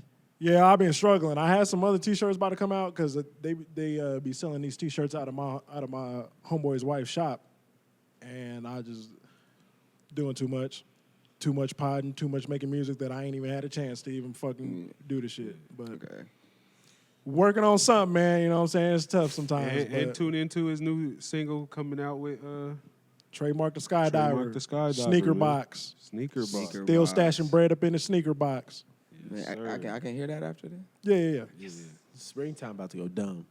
Hey, Springtime I got a lot about of to- music. Matter of springtime- fact, shameless plug. I had an EP coming out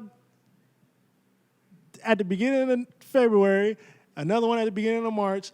House Shoes gonna finally come out. The Great Desolation gonna finally come out. Mine and Pharaoh's collab album that's about 10 years in the making gonna finally come out. Yeah. We've been working, man. You know, It's you all put dates happening. on it, they gotta drop now because then people gonna be bugging you about it. Well, I mean, the 2 EPs is for sure coming out. And then House Shoes been done. I just never mixed it. And then the other mixtape been done. I just never did the rest of the shit for it, like the little visualizers Right, and all that. yeah. And then me and Pharaoh, like, you know what I'm saying? Our shit's almost done. We just ain't been getting back in the booth with all the shit I've been dealing with in real life. So it just, you know what I'm saying? Yeah. It's happening though. It's happening though. For Yeah, sure. man, I got some shit on the way, man. I'm working on. I'm trying to fill out. I'm just trying to make a whole bunch of songs and then figure out where I'm placing them. Honestly, that's the best way. Yeah. And then just, you know what I mean? Shout out Berg. Shout out Burgundy. I gotta make sure I shout my cousin out, man. He's definitely been doing his thing. It's been slow and steady, but when he does drop, you know, the visuals are always what they need to be, and the music is definitely where it's at. I got a lot of music in my phone from him that he hasn't put out that jeez. And shout out FSF Ness. We gonna get one in. He been telling like me that he want to collab with me, and shit, I'm Oh, gonna that's get it who done I'm with you, talking man. about. Burgundy Quint. Yeah. Yeah. Shout out both of them. Shout out both You know of what them. I'm saying? Me and Ness had a song like mad years ago, like 2018 or was that 2019? Either way, me and him got a track out on Spotify. You can find it. It's called Moves. Boom. See? And one more. Shout out Sick Burner.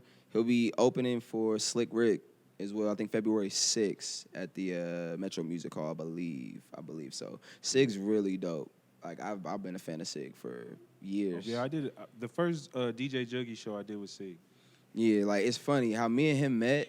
We met kind of having like a not really a beef, but we kind of had words. Like this is like when Facebook was a thing, like 2010. So we kind of had words, and we got on the phone, and he was like, "Damn, you ain't nothing like I thought you was. Like you actually real cool." Like so, we got cool after that. But yeah, shout out to Sig, man. He's amazing, and Brisk. Brisk. Amazing producer as well. So You the only one that gave some shout outs. Who we shouting out? KD. Shout out KD, man. I'm actually your biggest fan. I've been collecting your sneakers, all kind of stuff. You really like in my 5 favorite players of all time. You're just not the greatest scorer of all time. Top 5 players with shoes. No, no, his shoe line's some ass. But you collect the sneakers? You collect them? The KD 3s is dope. The KD 4s, the KD 6s, the KD 7s, and I think after that it's pretty much done until you get to about 14. Yeah, that's valid. Okay, No, it's all right. valid. It's valid. That's valid. All right. Well, shit. You got shout out. Shout out Soul Garden TV, man. My man Cam ain't kicked me off the pod yet, so apparently I'm doing something right. Pod didn't gain no steam till you got here, so Shout out my man DJ. My man DJ, he know what he did this week, so shout out my man DJ. DJ Dwayne Johnson? Lacey. Shout out DJ Lacey. Man. I said That's my Dwayne man. Johnson? Yeah, shout out to That's my man. That's my man. I fuck with DJ Tough. Nah, my man DJ Lacey. All right, we out of here. All right, go on.